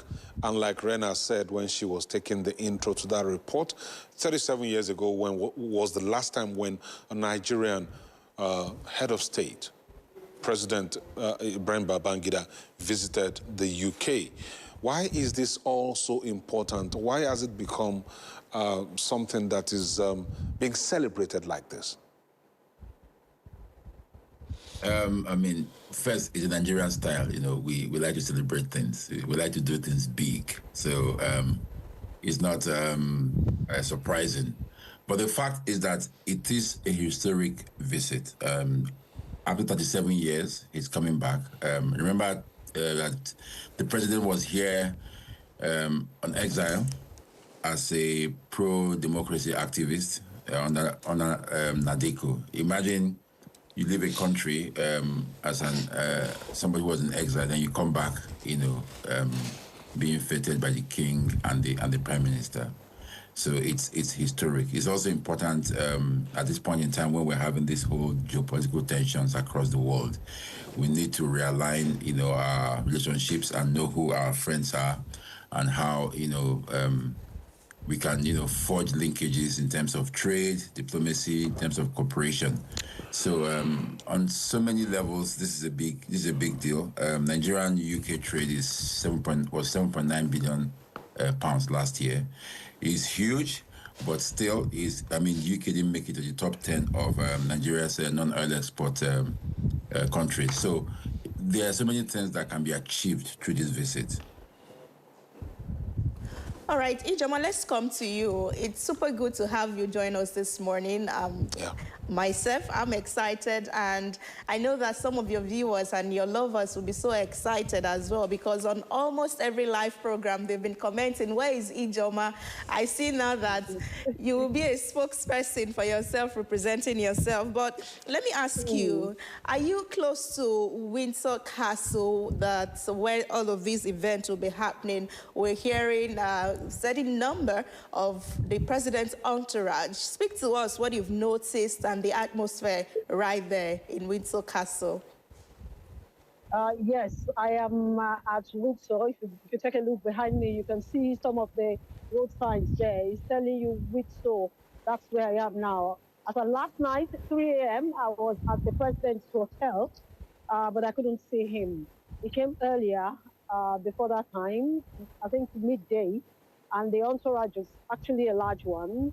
A lot of the representative from his media team and the leaders of the media team, they are all here in the UK, in Windsor. And it is expected that the president will be going out at 7 a.m. the UK time today. He will go to the castle, and after that, he will also have a meeting with the Nigerian community right here in the United Kingdom. Before in London, because I had to come in very late yesterday from the northern part of the United Kingdom, from Manchester United. And today, I am here. It's not a football team anyway. So I came from Manchester yesterday to London to ensure that this thing is fully covered. And I missed the president's welcoming from the airport, but he immediately went straight to his hotel. He had some meetings, and all around Windsor, the hotels are covered with people coming who came from Nigeria and Nigerians who live here in the UK, who want to see the president today. A lot will be discussed. Ijoma, I would like to know if you've been able to feel the pulse of Nigerians who live in the UK. How excited are they? What's their reaction to a Nigerian president, a Nigerian leader coming on a state visit for the first time in 37 years? Most of them are already happy because what they are saying is that it will form a better relationship. After over 3 decades, Nigerian president is visiting the United Kingdom, not just to visit for the State House, he's also going to the castle to also visit. So it's going to create a tie between the two countries, international ties. And yesterday, or can I say this morning, because I actually came in very late, 2 a.m. this morning. This morning, the taxi man that took me to the airport and down to this hotel is a Nigerian. And he didn't know that the president was residing in the hotel. And I told him that, do you know that your president is around? He said, oh, really? He said, I saw the news, but I didn't know he came today. I said, yes. He said, is he staying in this hotel? I said, yes, he lives here. He said, wonderful, that's good. There are those, it's a kind of mixed feelings. Anyway, some of them are thinking that with all the insecurity issues that are going on around in Nigeria, the president shouldn't have just left or should have just returned immediately. But the president cannot just leave the invitation because it's going to be a very good one. International ties, because what President Bola Ahmed Tinubu will be talking with the leadership of the United Kingdom as well as the palace of the English palace, is how to better the economy, technology, and how to create a synergy between Nigeria and the United States. It will go a long way to also help some of us that are also here, those of us that are here for school, and those of us that are here for work, and those of us that are here for business. Because if you take a look at the United Kingdom, you will notice that apart from a certain country, which I may not like to mention now, Nigeria seems to have a very large number of them residing in the UK. So if this relationship will be tied, international ties will be tied by our own president, it's going to give a boost to those who do business here, those who work here, and the students here. So we're expecting them to come around later on today to also have a talk with the president. They may be asking the president some questions to see how things will go well. And it will also be a boost for the president's second term bid. Because when I was coming, I saw people carrying the Nigerian flag as early as this morning. They were still on the road waiting to know where the venue will be and where they will head to. Right. So it's a mixed feeling altogether. We see, and we understand that since the weekend, say Saturday or even Friday, the street has been decorated with Nigerian flags right there. But we'll come back to you because we need to talk about the entourage. You said you were at the hotel. Are they lodging together? Maybe you may have seen the number, estimated number of entourage, members of his entourage right there. We'll come to you, but let's go back to Tony Khan, who is also joining us virtually. Of course, he's joined us. So, Mr. Khan, we're looking at conversations because we understand that their majesties will also invite the president and the first lady of Nigeria to view a special exhibition of items from the royal collection that is related to Nigeria. But people who have indeed looked at it, I'm sure that you heard our correspondent in the UK also talking to us about the experience and the feelings right there. They've called this, this is just another visit, and this is nothing but a jamboree. How would you analyze that? So on Sunday, I was at an event with the president's communication and media teams, from Mr. Bayo Nanuga to the Minister of Information. And we had extensive discussions over dinner. And they tried to, put this visit in context. Yesterday, too, I was at an event organized by the CBN for the investors and IMTOs and, business community in the UK. So, the president is coming for a state visit. The point to take away from this is it's an opportunity. There will be pomp, there will be pageantry, there will be, celebration, but it's what happens on the sidelines that determines whether this is an opportunity that we can, take advantage of or that we will miss. So I think that those who have come with the president, from the ministers, those in trade, those in fintech, those in banking, they should be able to use this opportunity to strike the deals that will benefit Nigeria. The president is just one person. Even if it takes 20 meetings, he can't meet everybody. So that's why he's got an entourage. And those guys should, now it's late, but I wish I had the opportunity to say this before, should come prepared and ready to get into the rooms and deliver. They should be able to ask the right questions, should be able to provide the right answers, and should be able to strike the right deals. Or else, this will be a jamboree. But from where I sit, it is not. It's an opportunity for us to, take advantage in terms of trade, in terms of business, in terms of diplomacy, in terms of corporations. This is a big deal from where I sit. Okay, Tony, I'm staying with you now.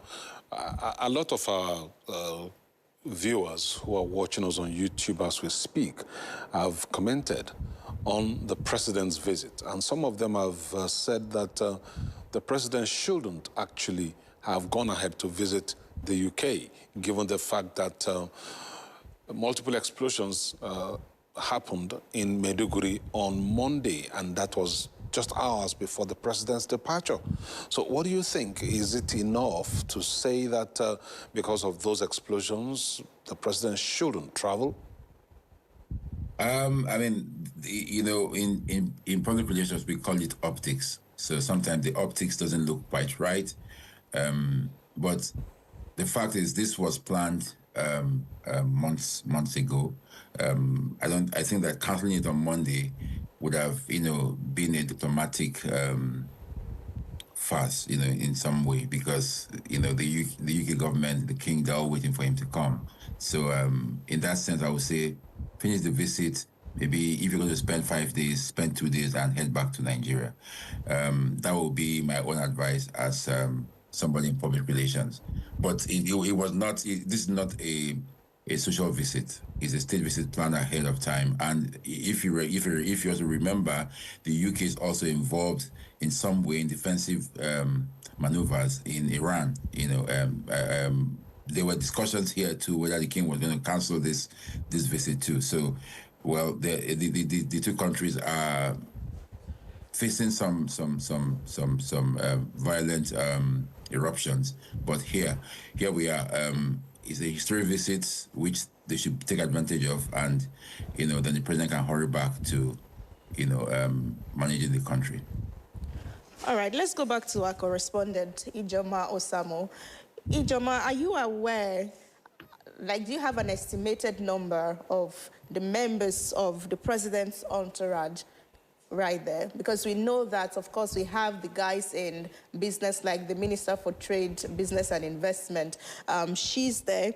And netizens, reactions have said that, of course, that's because of the 746 million pound deal that is about to be signed between the UK Export Finance, that's the UKF, and the Nigeria Port Authority, NPA, that will reposition Apapa Quays, that's the Tin Can Island port, to become more ambitious than it is right now. And people are already excited about the hundreds of jobs that will create across both countries. But speak to us, who have you seen around Mr. President in the UK?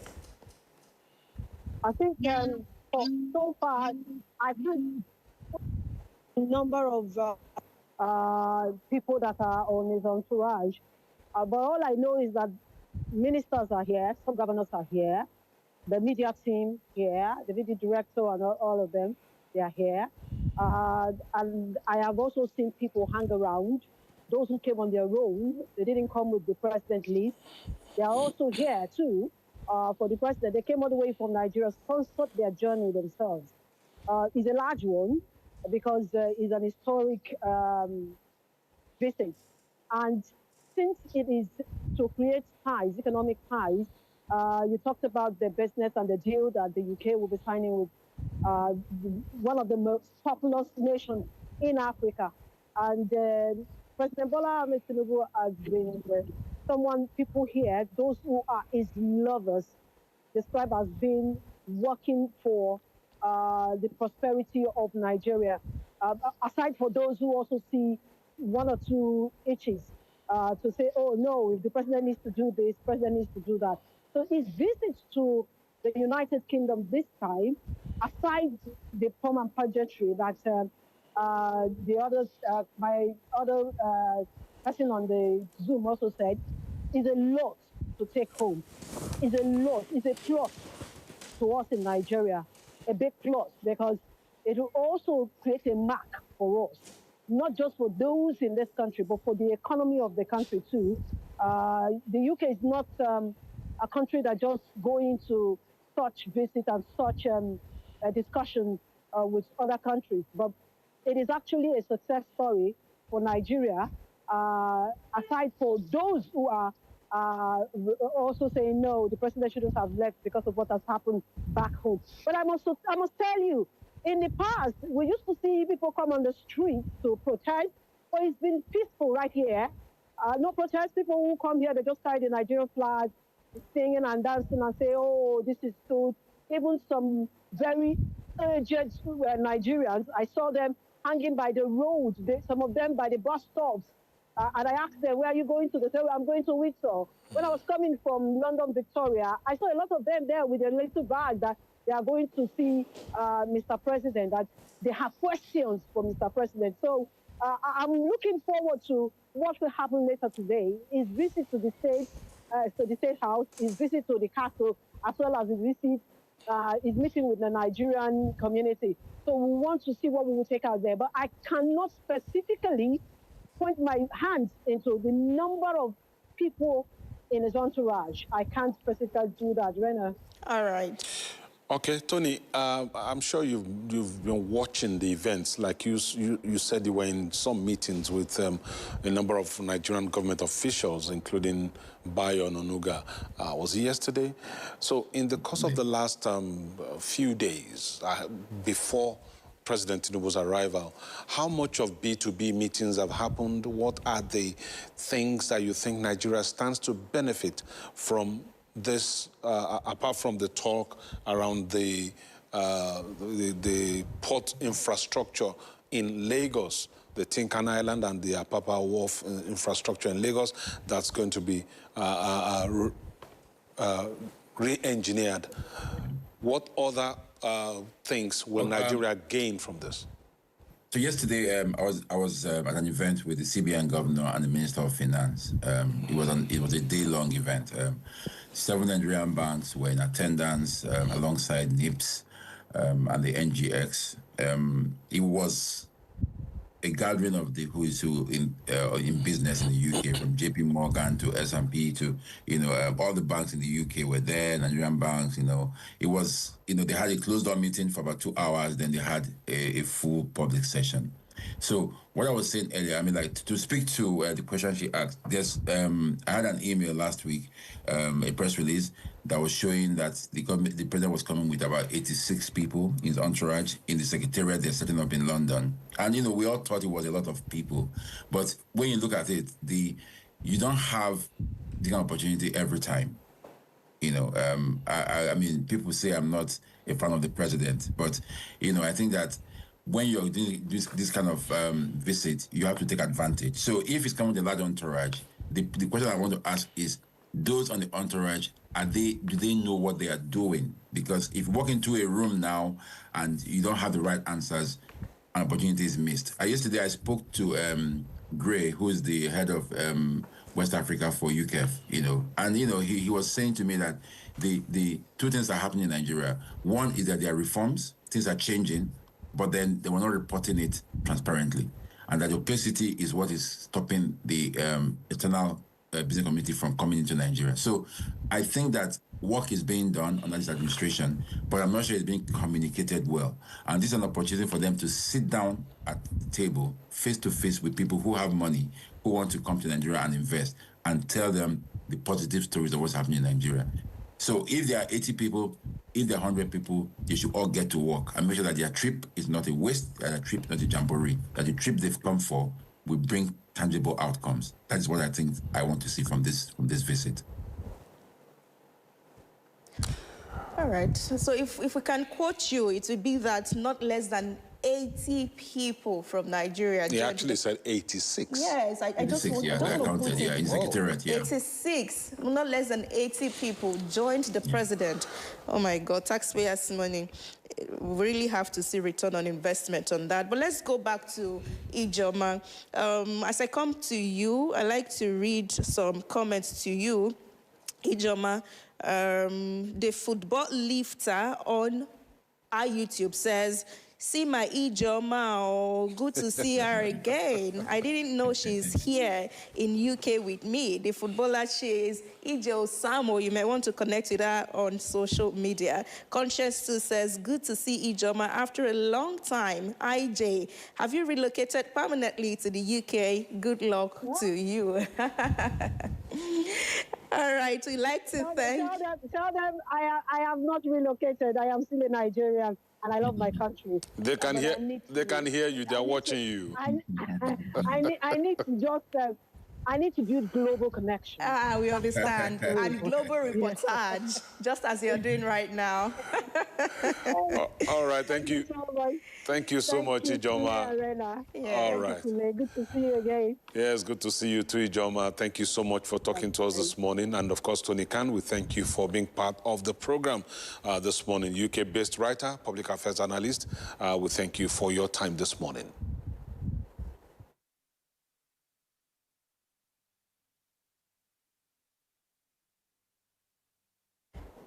Be with us when we come back. Chidera Ezudoye will be here with Kakaaki Social.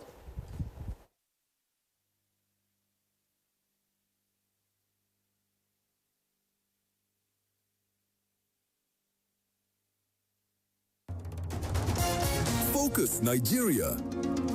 It's a huge task, but we take it on.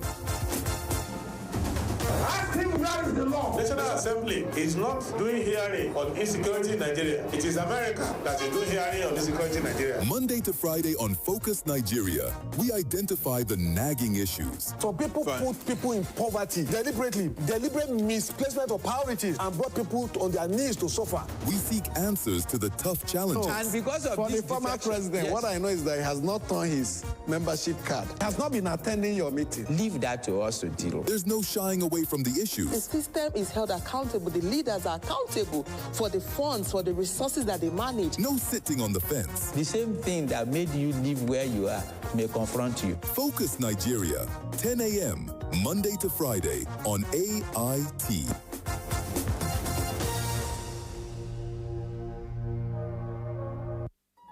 The stories now break online.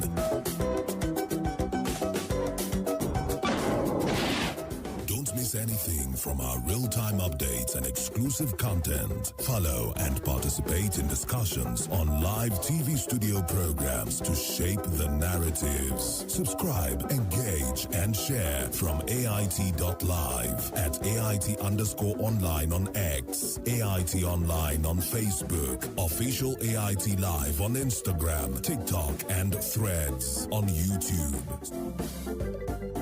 Stay connected with AIT. On air, online, on live. Good morning and welcome to Kakaaki Social Dates Wednesday. I am Chidera Ezudoi, and today we are diving into stories that are shaping across Nigeria and beyond, from trending moments in social media to issues getting everyone talking now. Let us get right into it. Our dear President Bola Ahmed Tinubu has expressed sorrow over the recent tragic incident in Maiduguri. In a statement, the president described this development as profoundly upsetting, mourning those who lost their lives and extending heartfelt sympathies to the injured. He also reaffirmed his solidarity with the people of Borno State during this challenging time, assuring them of the federal government's support as efforts continue to restore normalcy and provide relief to affected communities. Let's go and see what netizens are saying. So this is the tweet of our dear president, and netizens have been reacting to this tweet by the president. Let's take a look at it. The next slide where the tweets are, please. Okay, now Idris says, Mr. President, please expel the Americans from our land. Make new alliances with nations that are truly fighting terrorism. Expose the local sponsors and deal with them decisively. We should have gone past the era of condemnation without concrete actions. Since the Americans came here, killings have increased. They confessed to sponsoring terrorists too. We cannot rely on them. We must find a solution that gives us permanent guarantee of peace and security. Terrorists and terrorist sympathizers should be treated the same. Stop the amnesty programs and stop reinterpreting terrorists in the mainstream society. There is nothing like repentant terrorists. Killers should be killed. Very long essay there. But the next user says, this is a powerful and reassuring message at a very difficult time in our country. It rightly honors the victims while reinforcing the nation's resolve against any form of terrorism. Nigeria will indeed overcome. Thank you, Mr. President. And we have another user also in the same line saying, Vindicated Shidi says, the new national anthem, on your mandate they shall stand, on your mandate they shall stand. Relax, Nigerian. Jagaban is fixing Nigeria. Give him another 4 years. He is the master strategist, okay? Let's continue. And Quadri says, it would be wonderful if our president could redirect the energy he's putting into his second-term agenda towards addressing the current insecurity issues. He would definitely earn some applause for that. And I think that is about that for the story. Okay, now, Bola Ahmed Tinubu has warmly received in the United Kingdom by Nigerians in diaspora. Okay, going to this story, Sheikh Tinubu has defended the policies of his father, Bola Ahmed Tinubu, amid ongoing national debates on economic reforms. Speaking publicly, Sheikh Tinubu said his father is fixing Nigeria's cracks, noting that the administration's decisions, though difficult, are necessary steps towards long-term stability and growth. He urged Nigerians to remain patient, expressing confidence that the president's policies will ultimately yield positive results for the country. Let's take a look at this video and then to our reactions. Faith in Asiwaju Bola Ahmed Tinubu is already driving this country in a direction this country has never ever seen. And I continue to pray for his life, continue to pray his second term. This is a man that has come in and seen cracks Instead of just trying to pass by for the cracks to continue to spread, I just think living for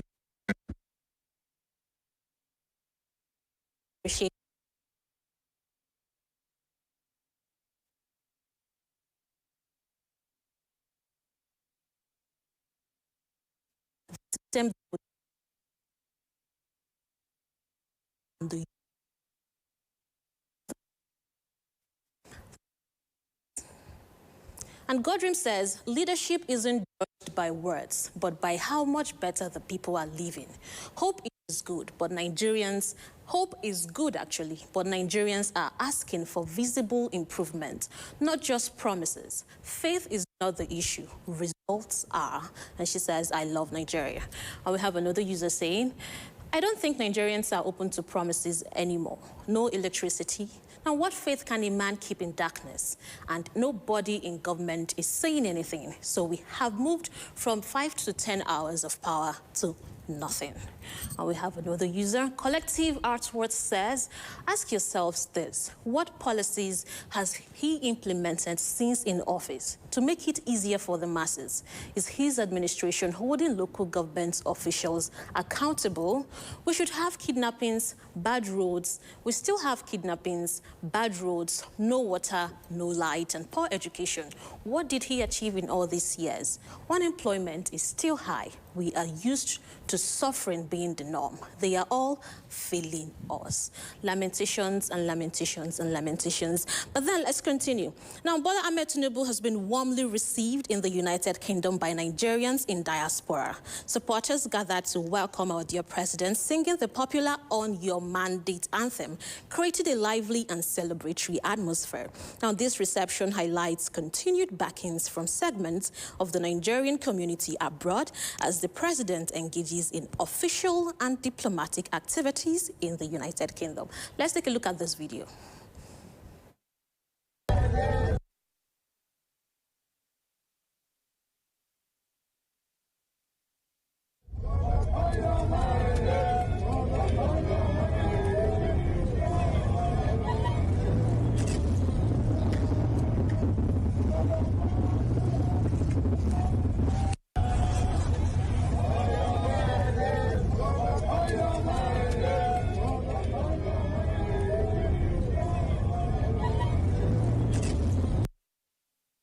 It is what it is, but let's see what netizens are saying. Now, Ilori Olualu says, if you notice any of your family members here and you are in Nigeria, or more, even if not 10K, try to send to them at the end of the month. So, okay, let's continue. We have another user. Just Peter says, a president ruling over 200 million Nigerians couldn't even get 200 people in the UK to cheer and welcome him. That is to tell you how bad the government has affected its people home and abroad. May Nigerians succeed, but not with the politicians we have at the moment. And we have another user saying, that must be all Nigerians living in the UK directly gaining from APC and its inept ideologies. Wow. Now let's continue. Chukwuma Soludo and his deputy Onyekachukwu Ibezim have been sworn in for the second 4-year term in office. Now this swearing-in ceremony held at Alex Ekweme Square in Oka was administered by the State Chief Judge and witnessed by Vice President Kashim Shettima, alongside the former President Olusegun Obasanjo and Goodluck Jonathan, among other dignitaries. Now Governor Soludo reaffirmed his commitment to delivering on the promises, noting progress made over the past 4 years and pledging renewed efforts towards the state's long-term development vision. Now, to our reactions and see what netizens are saying.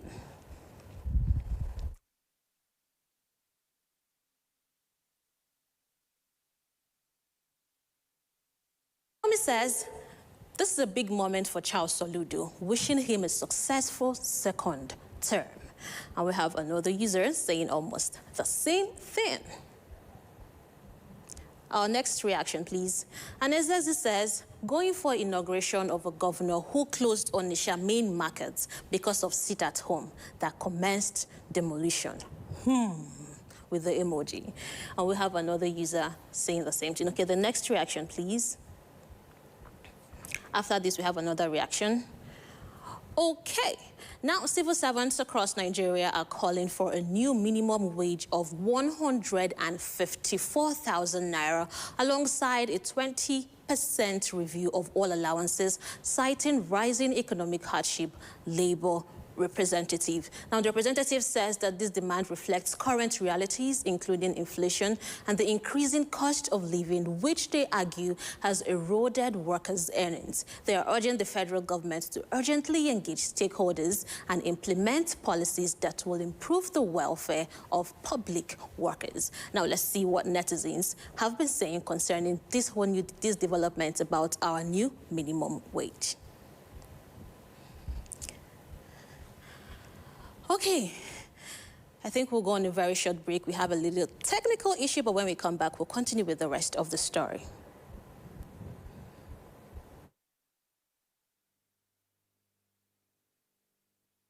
People, politics, and power brings context and clarity to issues and events in governance, democracy, and development.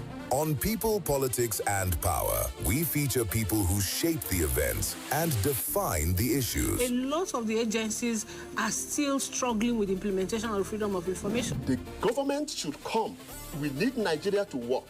We examine the interplay and interaction of politics with power and their impact on policies and the people. It's about getting the system to deliver the kind of electoral outcome that people will be happy with. People, Politics, and Power with Imoni Amarere. Will low-performing agencies be held to account?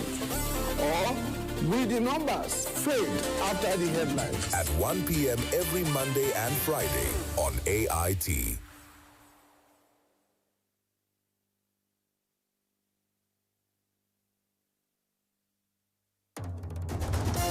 Focus Nigeria.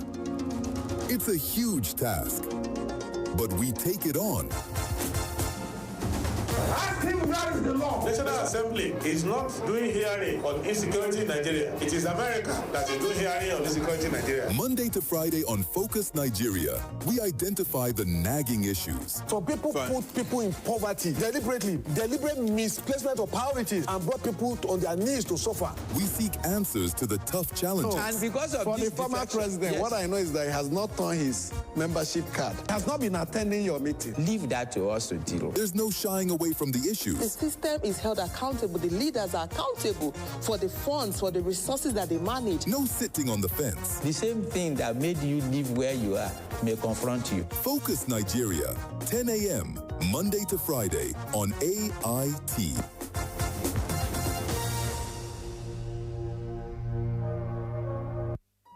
The stories now break online.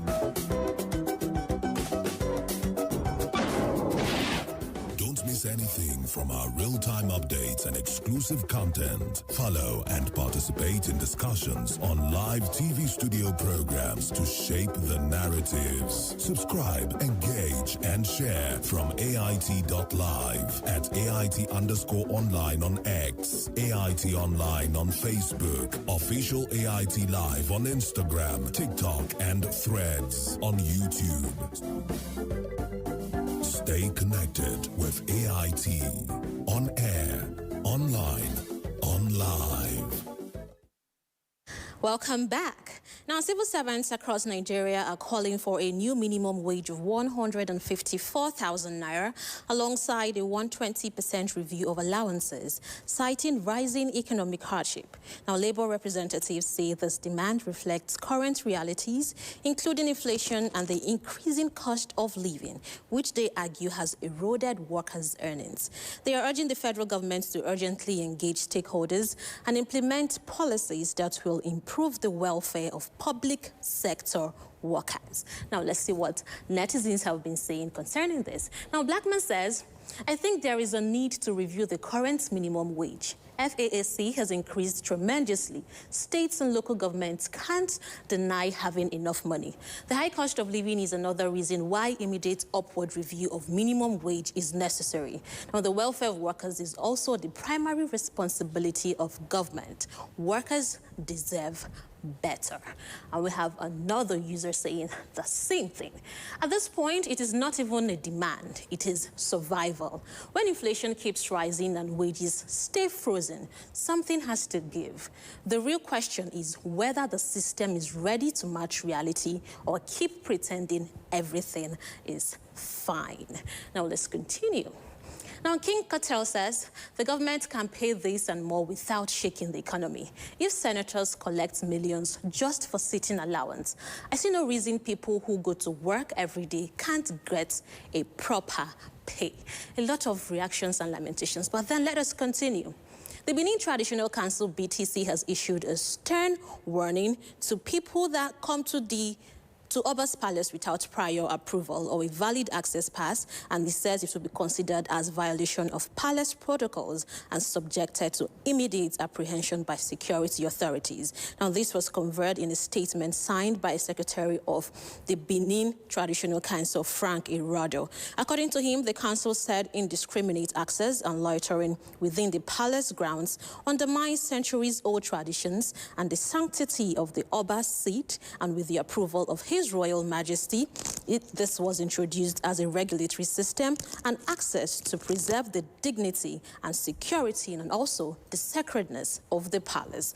Let's take a look at the comment section because a lot happened yesterday. So Pella went to see the wife of the Oba and netizens have been reacting. Now, this was the statement by the man in charge of the council, the Benin Traditional Council. This was his statement, and it has been a lot of back to back, but let's see what netizens have been saying concerning that. And Internal Home and Property says, this one a serious matter. Pella is just a kid chasing content, but rules are rules in the palace. Make them tamper justice with mercy, I beg, but apology is non-negotiable. Okay, let's continue. Elder Otumba says, I don't want to believe this news is true. Dude was respectful when he visited. No legal action will happen. You guys could have locked your gate when he showed up. I beg you. We have another user. Dr. Chichi says, this is a sharp reminder, respect and protocol aren't optional, no matter how famous or influential you are. The law and tradition exist for a reason. Ignoring them cannot turn a visit into controversy. Fame opens doors, but it doesn't give you the right to step over rules. Lesson in humility for all. Okay, a lot of people have been reacting, and Neo Florisha says, which one be unauthorized visit? A palace is supposed to be a home to everyone, irrespective of where they come from. What is wrong with visiting a palace? He nagged the Queen Abby. What can they do? We can require legal actions. That is a lot of questions. And we have a lot going on. And Kiki says, imagine someone like Pella visiting the palace without the authorization of the king. Serious consequences. Okay, now this is a lot of story. Now we move on to our final story. A man has exposed an alleged fuel pump fraud after paying 20,000 naira at a filling station only for the attendant to reportedly start the meter from 5,501 naira, unaware she was being recorded with meter glasses. Now, the attendant's actions were captured, sparking outrage online. This incident has reignited concerns over sharp practices in the downstream sector, with many Nigerians calling for stricter monitoring and accountability. Let's take a look at this video.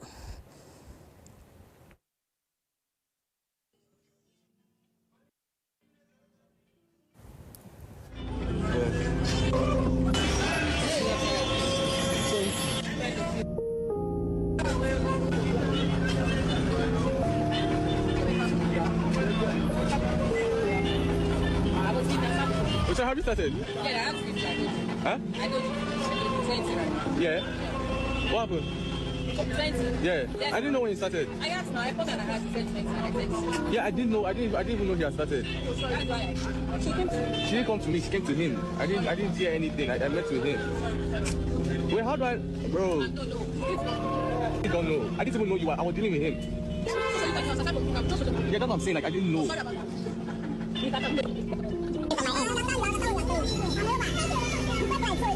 We're going to report it for. We're going to report this for. We're going to report this for. We're going to report it for. No problem. Like, let's just end it here. We're going to report it for. What to report? Yeah, we're reporting the whole for everything. Like, I want the whole 20. I want my 20,000. You want to report? Yeah, no, I want the 20,000. I'm telling you, let's just end it here. Let's end it. I want the 20,000. Because these glasses I'm wearing, they record. That's why I've sat down here. I've watched everything. This one did not start at 0. Please, I want my transport 20,000 inside this car. Call them.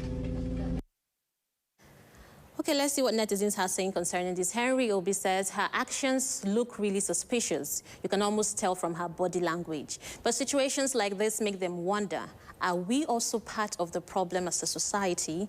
It is easy to blame the government, but real change starts with us too. And we have another user.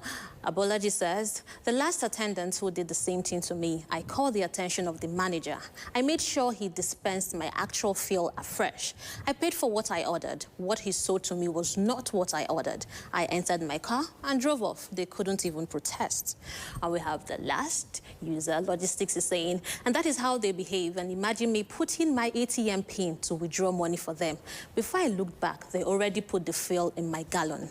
I was like, bro, why didn't you wait? I no cause commotion share because that day I've been there in good mood. And we have the last reaction in this story who says, if I were the man, I would ignore and forgive them. I leave it to God and allow him to judge. In this current state of field and time and price, you will leave it to God to judge. Well, it is what it is, and that is how we wrap up on today's segment here on Kakaaki Socials. And you can reach us via the social media handles displayed on the screen. My name is Chidera Izudu. See you same time tomorrow.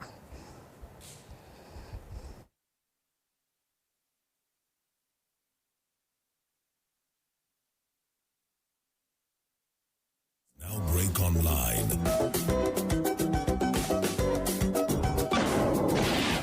Don't miss anything from our real-time updates and exclusive content. Follow and participate in discussions on live TV studio programs to shape the narratives. Subscribe, engage, and share from AIT.live at AIT_online on X, AIT Online on Facebook, official AIT Live on Instagram, TikTok, and Threads on YouTube.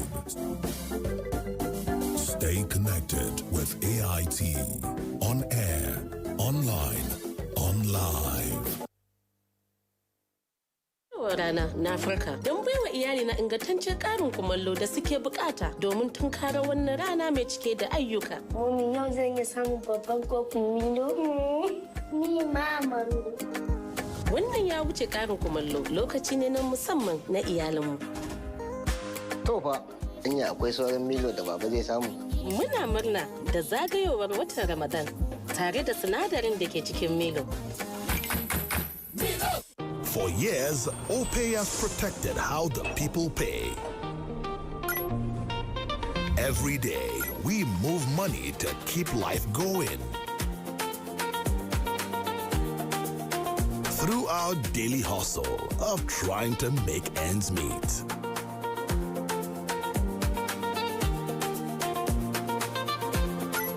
Through the responsibilities we carry. And when the day's done, we rest easy because we've got extra cover. And because we're confident in the security we've built, we're backing it. Introducing Extra Cover, an extra layer of assurance on your OPay account. So you can send, pay, save, and move through life with peace of mind. Backed up to 5 million naira. The People's Payment Shield, now with Extra Cover. But I don't give you better update. Say if you pay with smart cash, they don't go knock you any charges, not be charged at all. Which kind of smart card? If they no charge you, make them carry me go where I know. No matter the transaction, smart cash no go charge you shishi. Whether na airtime or na data you buy, or you want pay for your light or na cable bill, na zero charges for smart cash. This one not be cho-cho-cho, work is day.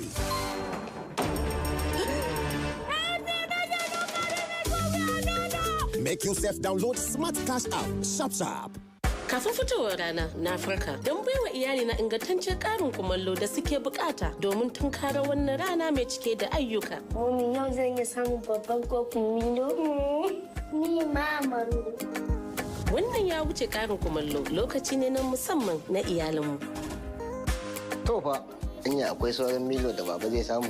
Muna murna da zagayowar watan Ramadan tare da sinadarin da ke cikin Milo.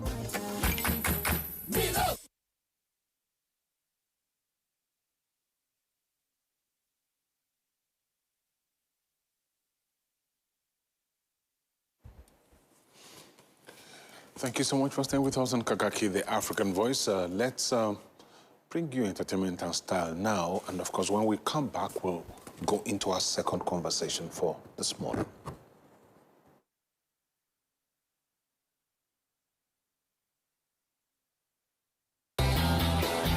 Hello and welcome to Entertainment and Lifestyle on Kakaaki, the African Voice. I am Chidera Izudoi. The 2026 Oscars have left a glorious mark for black actors in the Academy's 97 years history. Michael B. Jordan left the stage on Sunday night with the Oscar statuette for Best Male Actor in a Leading Role. While there have been a number of black actors who have won the Oscars in other category awards, Michael B. Jordan becomes only the 6th black male actor to win the award in a leading role. So, let's take a look at others who have won the coveted prize before him. In 1964, Sidney Poitier stepped onto the Oscar stage and made history as the first black man to win Best Actor for his role in the 1963 movie Lilies of the Field, shattering barriers and igniting a legacy that still echoes today. After his epic win, it took almost 4 decades before another black male actor would step into his shoes, and the man to do that was none other than the legendary Denzel Washington, who was recognized for his sterling performance in the 2001 movie Training Day. 4 years later, in 2005, another versatile black male actor, Jamie Foxx, would become the 3rd male actor to clinch the Best Actor in the Oscars for his electrifying and transformative portrayal of the music icon Ray Charles in the 2004 movie Ray. His inspirational performance meant that black actors continued to redefine excellence on the global stage. In 2006, Forrest Whitaker grabbed the spotlight for his sterling performance in the movie The Last King of Scotland, which became a testament to his ability in the cinema. Whitaker's chilling, masterful turn in film solidified his place among cinema's elite. It took 16 years before another black actor would win the Best Actor at the Oscars, and that man was Will Smith in the biographical drama King Richard. The film portrays Richard Williams, father and coach of tennis legend Venus and Serena Williams. While Will Smith captured hearts and the Academy for King Richard in 2022, Michael B. Jordan has now stepped into the shoes of black actors with his 2026 Oscar win for Best Actor in the film Sinners. At just age 39, he joins the list of black male actors who have enjoyed that unique spotlight. And the woman, unforgettable, unstoppable. Halle Berry made history as the first black woman to win Best Actress, a moment of triumph that still resonates across generations. In the supporting categories, brilliance took center stage. Lupita Nyong'o, Octavia Spencer, and Viola Davis, each delivering performances that left audiences speechless. And then there is Mahershala Ali, a 2-time Oscar winner, and Daniel Kaluuya, whose powerful acting abilities continues to command global attention. Now, from one historic night in 1964 to a growing legacy of brilliance, black actors have not only claimed their space, but transformed the story of Hollywood itself. Hollywood lit up as the 98th Academy Awards delivered one of its most exciting nights, with Michael B. Jordan and Paul Thomas Anderson leading the big wins. Michael B. Jordan stole the spotlight, clinching Best Actor for his powerful dual performance in Sinners, a role that earned widespread praise and placed him among a selected group of black actors to ever win the award. On the directing front, Paul Thomas Anderson had a remarkable night, taking home the Best Director and Best Adapted Screenplay as his film One Battle After Another dominated the ceremony with multiple wins. The night's biggest prize, Best Picture, also went to One Battle After Another, capping off a strong showing for the film, which emerged as one of the most awarded projects of the evening. In the acting categories, Jersey Buckley won the Best Actress for Hamnet, while Amy Madigan took home Best Supporting Actress for Weapons. Another notable winners include Sinners, the Best Original Screenplay and Technical Awards, Frankenstein, multiple craft awards including Costume and Makeup, K-Pop Demon Hunters, Best Animated Feature and Original Song, Sentimental Value, Best International Feature. The ceremony also delivered memorable nights, from emotional speeches to historic wins, highlighting a year of bold storytelling and diverse talent across the film industry. And as the curtains closed, one thing was certain. The 98th Oscars celebrated not just excellence in cinema, but a new era of storytelling led by powerful performances and visionary direction. Afrobeat superstar Burna Boy has once again raised the bar on the global stage, setting a historic record with his latest tour. The Grammy-winning artist has officially become the first African artist to gross over $3 million in Oceania, marking a major milestone for African music worldwide. According to the touring data, Burna Boy's No Sign of Weakness tour pulled in an impressive $3.1 million from just 4 shows, with nearly 31,000 tickets sold across Australia. One of the standout moments came in Sydney, where a single show generated over $1.1 million, highlighting his massive international appeal and growing dominance in global music markets. The Oceania success is part of a large tour spanning North America, Europe, and Australia, further cementing Burna Boy's position as one of Africa's biggest musical exports. This achievement not only reflects his star power, but also signals a shift, proving that African artists can headline and sell out major arenas far beyond the continent. From Lagos to the world, Burna Boy continues to carry Afrobeats to new heights, breaking records, crossing borders, and redefining what is possible for African music on global stage.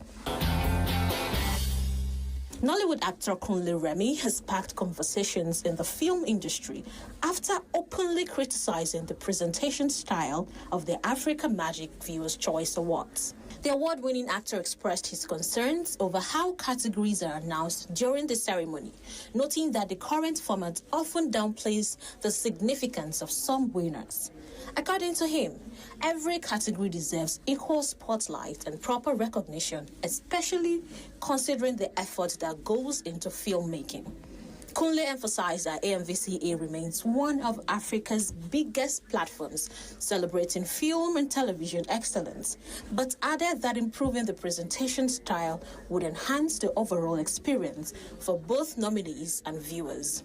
His comments have since stirred mixed reactions online, with some fans and industry stakeholders agreeing that certain awards feel rushed, while others believe the show's structure is necessary to maintain the flow. As conversations continue, many are now watching to see whether future editions of the AMVCA will adopt changes that give every winner their moment on the big stage. That is an entertainment and lifestyle on Kakaaki, the African Voice. I am Chidera Isudui. The issues as they break, the multitude, the political figures, the state and non-state actors. It's a serious threat to democracy. And our government seem to be incapable of protecting the scheming. This is not a period we should say bow and go. Every part of this country is equal. The intrigues. There can be no one person that is bigger than the party. Deft moves and the momentous declaration. We didn't get any protection. I'm not particularly against anybody. We track and capture them all. I don't believe we go for that reason in politics. Follow in-depth analysis and no-holds-barred interviews. Armed forces of the country is well capable. They need the political will. Are they just waking up from sleep? Is there complacency? Feel the pulse of happenings in the political arena on AIT Democracy Today. Widely acclaimed authority on politics. Monday to Friday, 7 p.m. Nigerian time.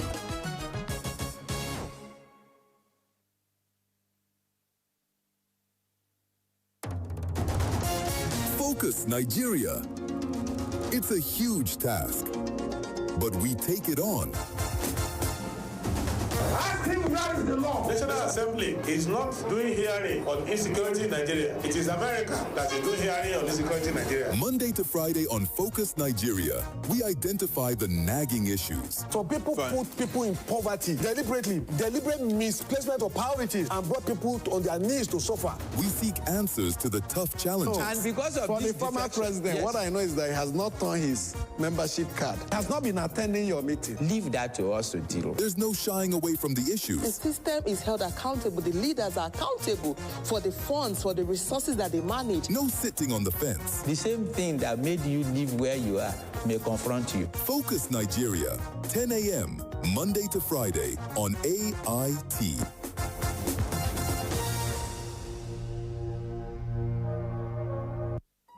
The stories now break online.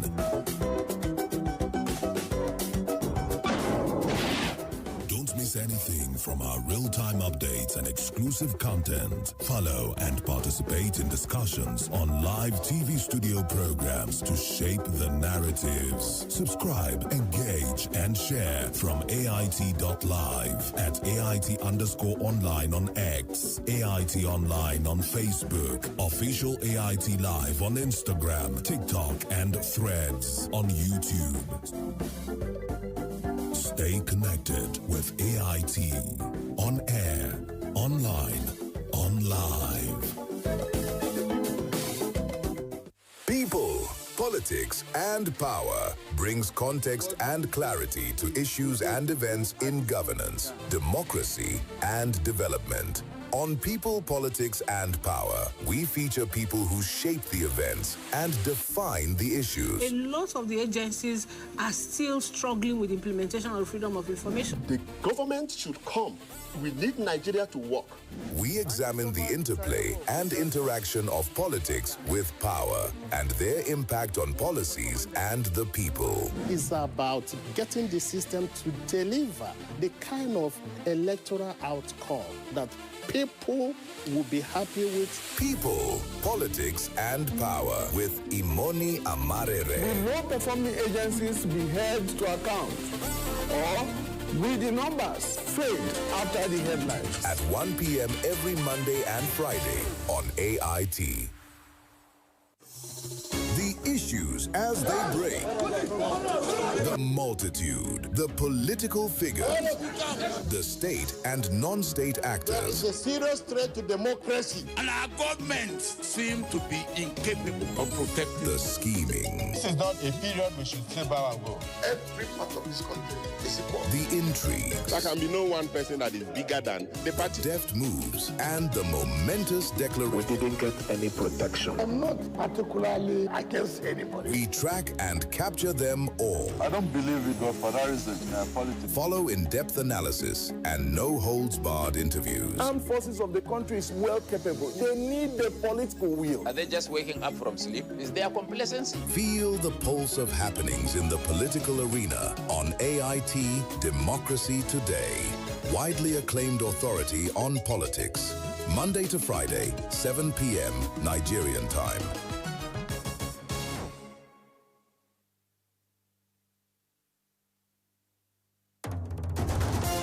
Focus Nigeria. It's a huge task, but we take it on. Ask him where is the law. National Assembly is not doing hearing on insecurity in Nigeria. It is America that is doing hearing on insecurity in Nigeria. Monday to Friday on Focus Nigeria, we identify the nagging issues. So people put people in poverty deliberately, deliberate misplacement of priorities, and brought people on their knees to suffer. We seek answers to the tough challenges. And because of for the former president, what I know is that he has not turned his membership card. Has not been attending your meeting. Leave that to us to deal. There's no shying away from the issues. The system is held accountable. The leaders are accountable for the funds, for the resources that they manage. No sitting on the fence. The same thing that made you live where you are may confront you. Focus Nigeria, 10 a.m., Monday to Friday on AIT.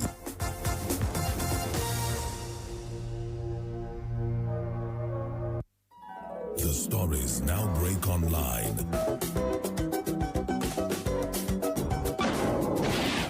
Don't miss anything from our real-time updates and exclusive content. Follow and participate in discussions on live TV studio programs to shape the narratives. Subscribe, engage, and share from AIT.live at AIT_online on X, AIT Online on Facebook, official AIT Live on Instagram, TikTok, and Threads on YouTube.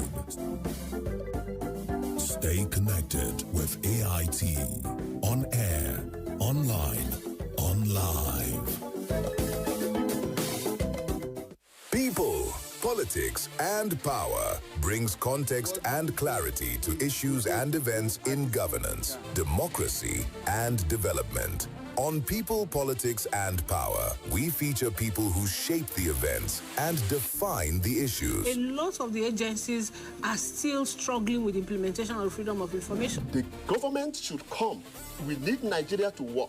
We examine the interplay and interaction of politics with power and their impact on policies and the people. It's about getting the system to deliver the kind of electoral outcome that people will be happy with. People, Politics, and Power with Imoni Amarere. Will well-performing agencies be held to account? Or will the numbers fade after the headlines? At 1 p.m. every Monday and Friday on AIT. Nigeria-UK relations goes back a long time. Ask any kid in the kindergarten in a Nigerian school, and you will most likely hear that kid tell you, Britain colonized Nigeria. So it's a deep, long one.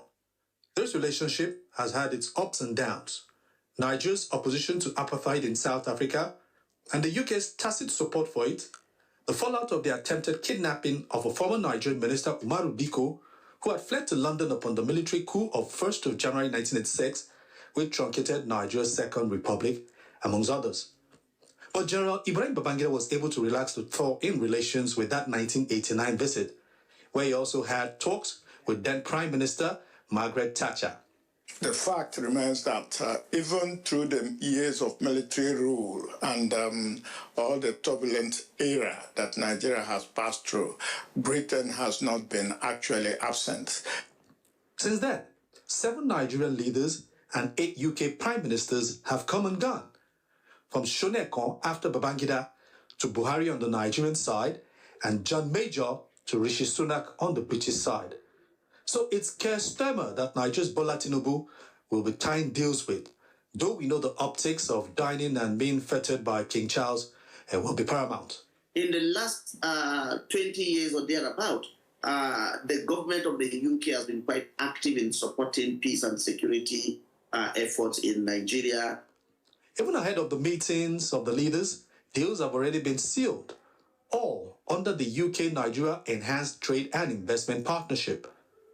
UK's Trade Minister, Chris Brandt, and his Nigerian counterpart, Jumoke Oduwole, have been putting pen to paper in London in areas such as technology, fintech, and IT. Nigerian fintech companies are said to also be making investments. The British High Commission in Abuja in the statement said bilateral trade between both countries now stands at an all-time high of £8.1 billion per year. So Wednesday is the commencement of the state visit. Shola Jayesimi, AIT News, Abuja.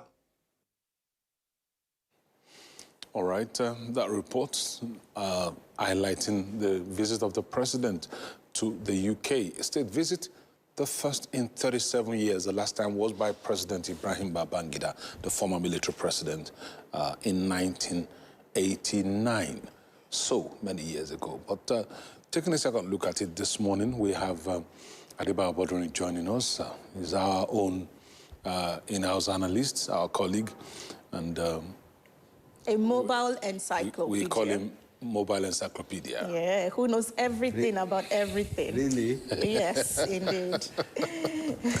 Thank you for stepping in, really. We must appreciate this. Our guest is not reachable at the moment, but he's saving the day. Boduri, let's talk about the bombings in Borno State. Looking at Maiduguri exactly, the number of deaths has been put at 25, and injured persons hospitalized at 108. Well, we understand that, well, maybe it's a fact right now that Northeast is terror-prone, but this is still shocking, and the military is warning that people have to be careful because these bombers are now everywhere in Maiduguri. How would you analyze this? You see, for me as a reporter, I've worked as a reporter in Maiduguri before, so I'm very familiar with their terrain. And if you know the three places where those bomb explosions occur, you will know they are some of the busiest areas in Maiduguri. Take the Monday market, for instance. It's an old market with a large population. It's like talking about Wuse market in Abuja, Jankara market in Lagos, and Ariara market in Enugu. Those are thickly populated areas. And then you look at the post office area. That's where most people, it's like a central place. Any part of Maiduguri you want to go to, you stay there, you get a transport. It's like talking about, when you compare Abuja, for instance, you talk about Area 1, or you are talking about Bega Junction, and AYA also. Probably AYA. Or Ojota in Lagos. Or Ojota in Lagos. Those areas, those are what it is. And then you talk of University of Maiduguri Teaching Hospital area where a large number of people, patients, people who have their patients in there and there to visit them. So it was like a planned explosion. And they know that it will hit a number of people. Well, at least over 20 people is a large figure, but we are happy that it has remained at that figure for now. But when you have over 100 people in hospitals and different places, I do hope they survive. My heart goes to the families of those who are lost, and also particularly for the young military officers who have so far been killed. There's a lieutenant colonel, for instance, he's from Benin in Jigawa State. Brilliant, lanky, young military officer, lieutenant colonel. I happen to have met him on about 2 occasions and look impressed about him. And I used to joke with him with the way and manner his uniform fits him. Himself, like others, have lost their life. I also commiserated with the bereaved families of the young officer who have so far been killed. You see, one was thinking, I've been hearing about people talking that they thought the season of bomb explosions ought to have ended in Maiduguri. It will not. As long as there is persistency in insurgency, it will continue. And so, for me, the directive by the president is not out of place, but it's not one of the measures they used to take. We have seen it in the past. That service chiefs should relocate. Yeah, relocate. It's like a familiar directive. To what extent has he helped? What we need is to strengthen intelligence gathering. Well, intelligence gathering in such a way that they can preempt some of these things and ward them off. You have followed the insurgency, reporting it at close quarters since it started in 2009.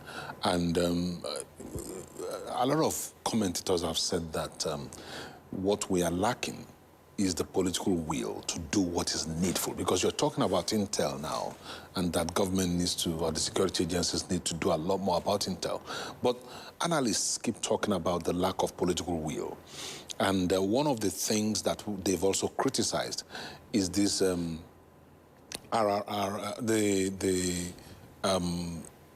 the bringing back of these, I've forgotten the term used for it now. Reintegration? Rehabilitation, reintegration, and de-radicalization program for these terrorists. That's one of the things that people have criticized. What do you think about these assertions that it's about political will and they need to do the right things, take the tough decisions? Because one other thing that I would like you to comment on is the fact that the government of Abu Dhabi, I think, handed over a list of sponsors of terror. Well, they are in prison the federal government. They are in prison there. And they are not, the Nigerian government has not done anything about it, while the people they have in their own custody have been dealt with. Before I go into what you ask, sometimes ago, before the Tinubu administration, some people involved in Bureau de Change in Kano were arrested. They were arrested because they said they were involved in financing terror, and the money is being passed through them. What has become of that case? It seems as if it has been swept into the carpet. Nothing is being heard about it today. Have they been cleared? No information. Are they still being investigated? No information. The same thing will go to the 5 Nigerians that were convicted in the Middle East. How many have Nigerian government, have they asked a security operative to go and interrogate them where they are in prisons there? They were convicted for being channels, they were for being the channels through which money gets to terrorists in Nigeria. Not because they were doing legitimate business transaction there.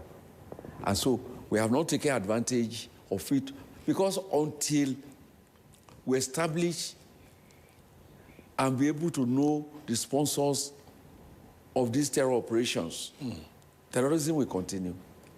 You know, it's like, it's like if you have a dog and the dog does not serve you well, starve him. Starve the dog. He will die of starvation. So when funding is not getting to the terrorists, the operation will go down. But you look around now as if they have access to stupendous wealth. That is why they are even able to buy drones. That is why they are fully armed.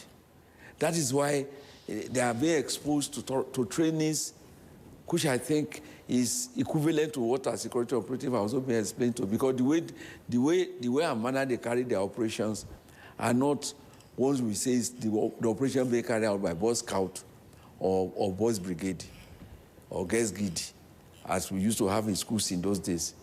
They were just marching and all the rest and holding stick. These are properly trained people. And so we need to find the sponsors. Government must be interested in that. When you have a large number of people who are maiming, who are killing, and then the next thing to do is pardon, I do not know. It doesn't make real sense to me. You take people's life for joy. Look at the only month of Ramadan, which is currently coming to an end. There has been increased level of killings in the prone areas. Okay. And then you now come around and say, okay, we have repented. What is genuineness of those who repented? How are they being monitored after the radicalization process?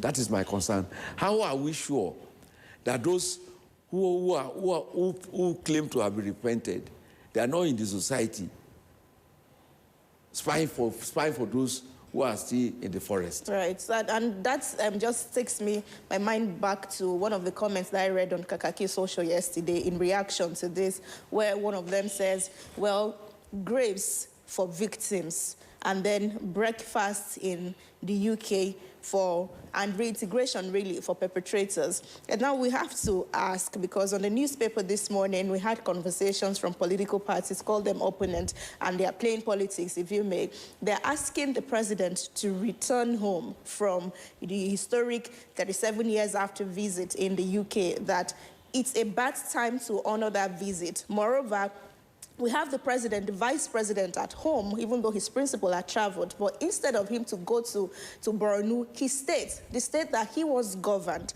He went to Anambra State to witness the inauguration and, of the second term of the governor right there. I don't know if you would...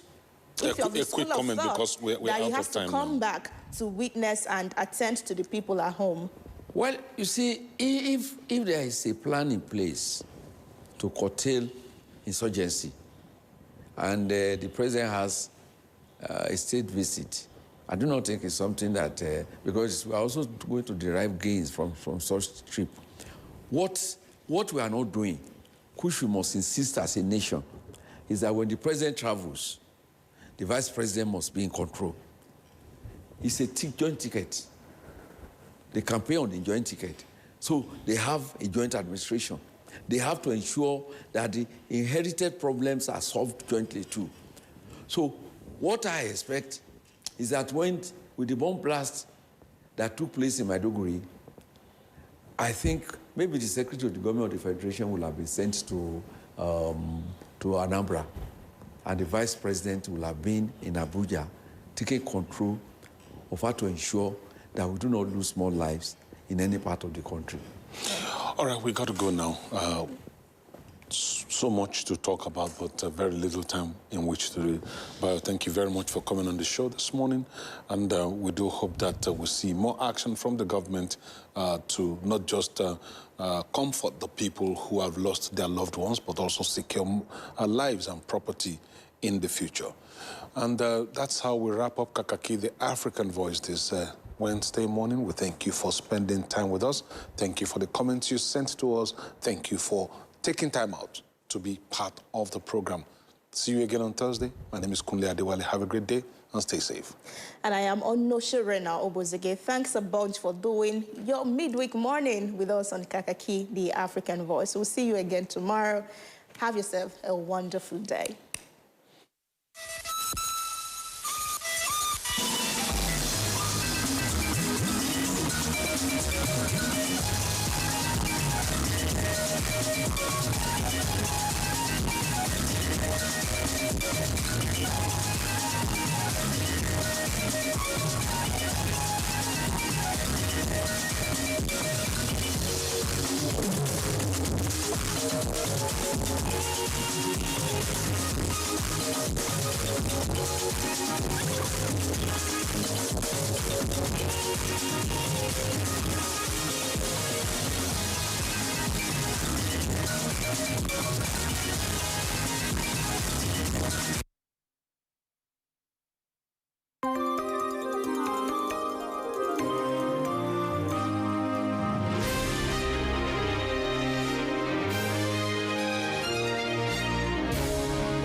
AIT, sharing the African experience.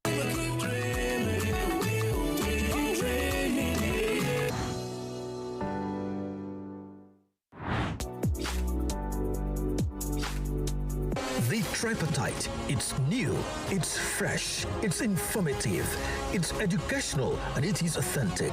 The Tripartite holds onto the workers, the employers, the government, and the international development partners on a round table to critically dissect issues concerning employment, productivity, welfare, safety, and health.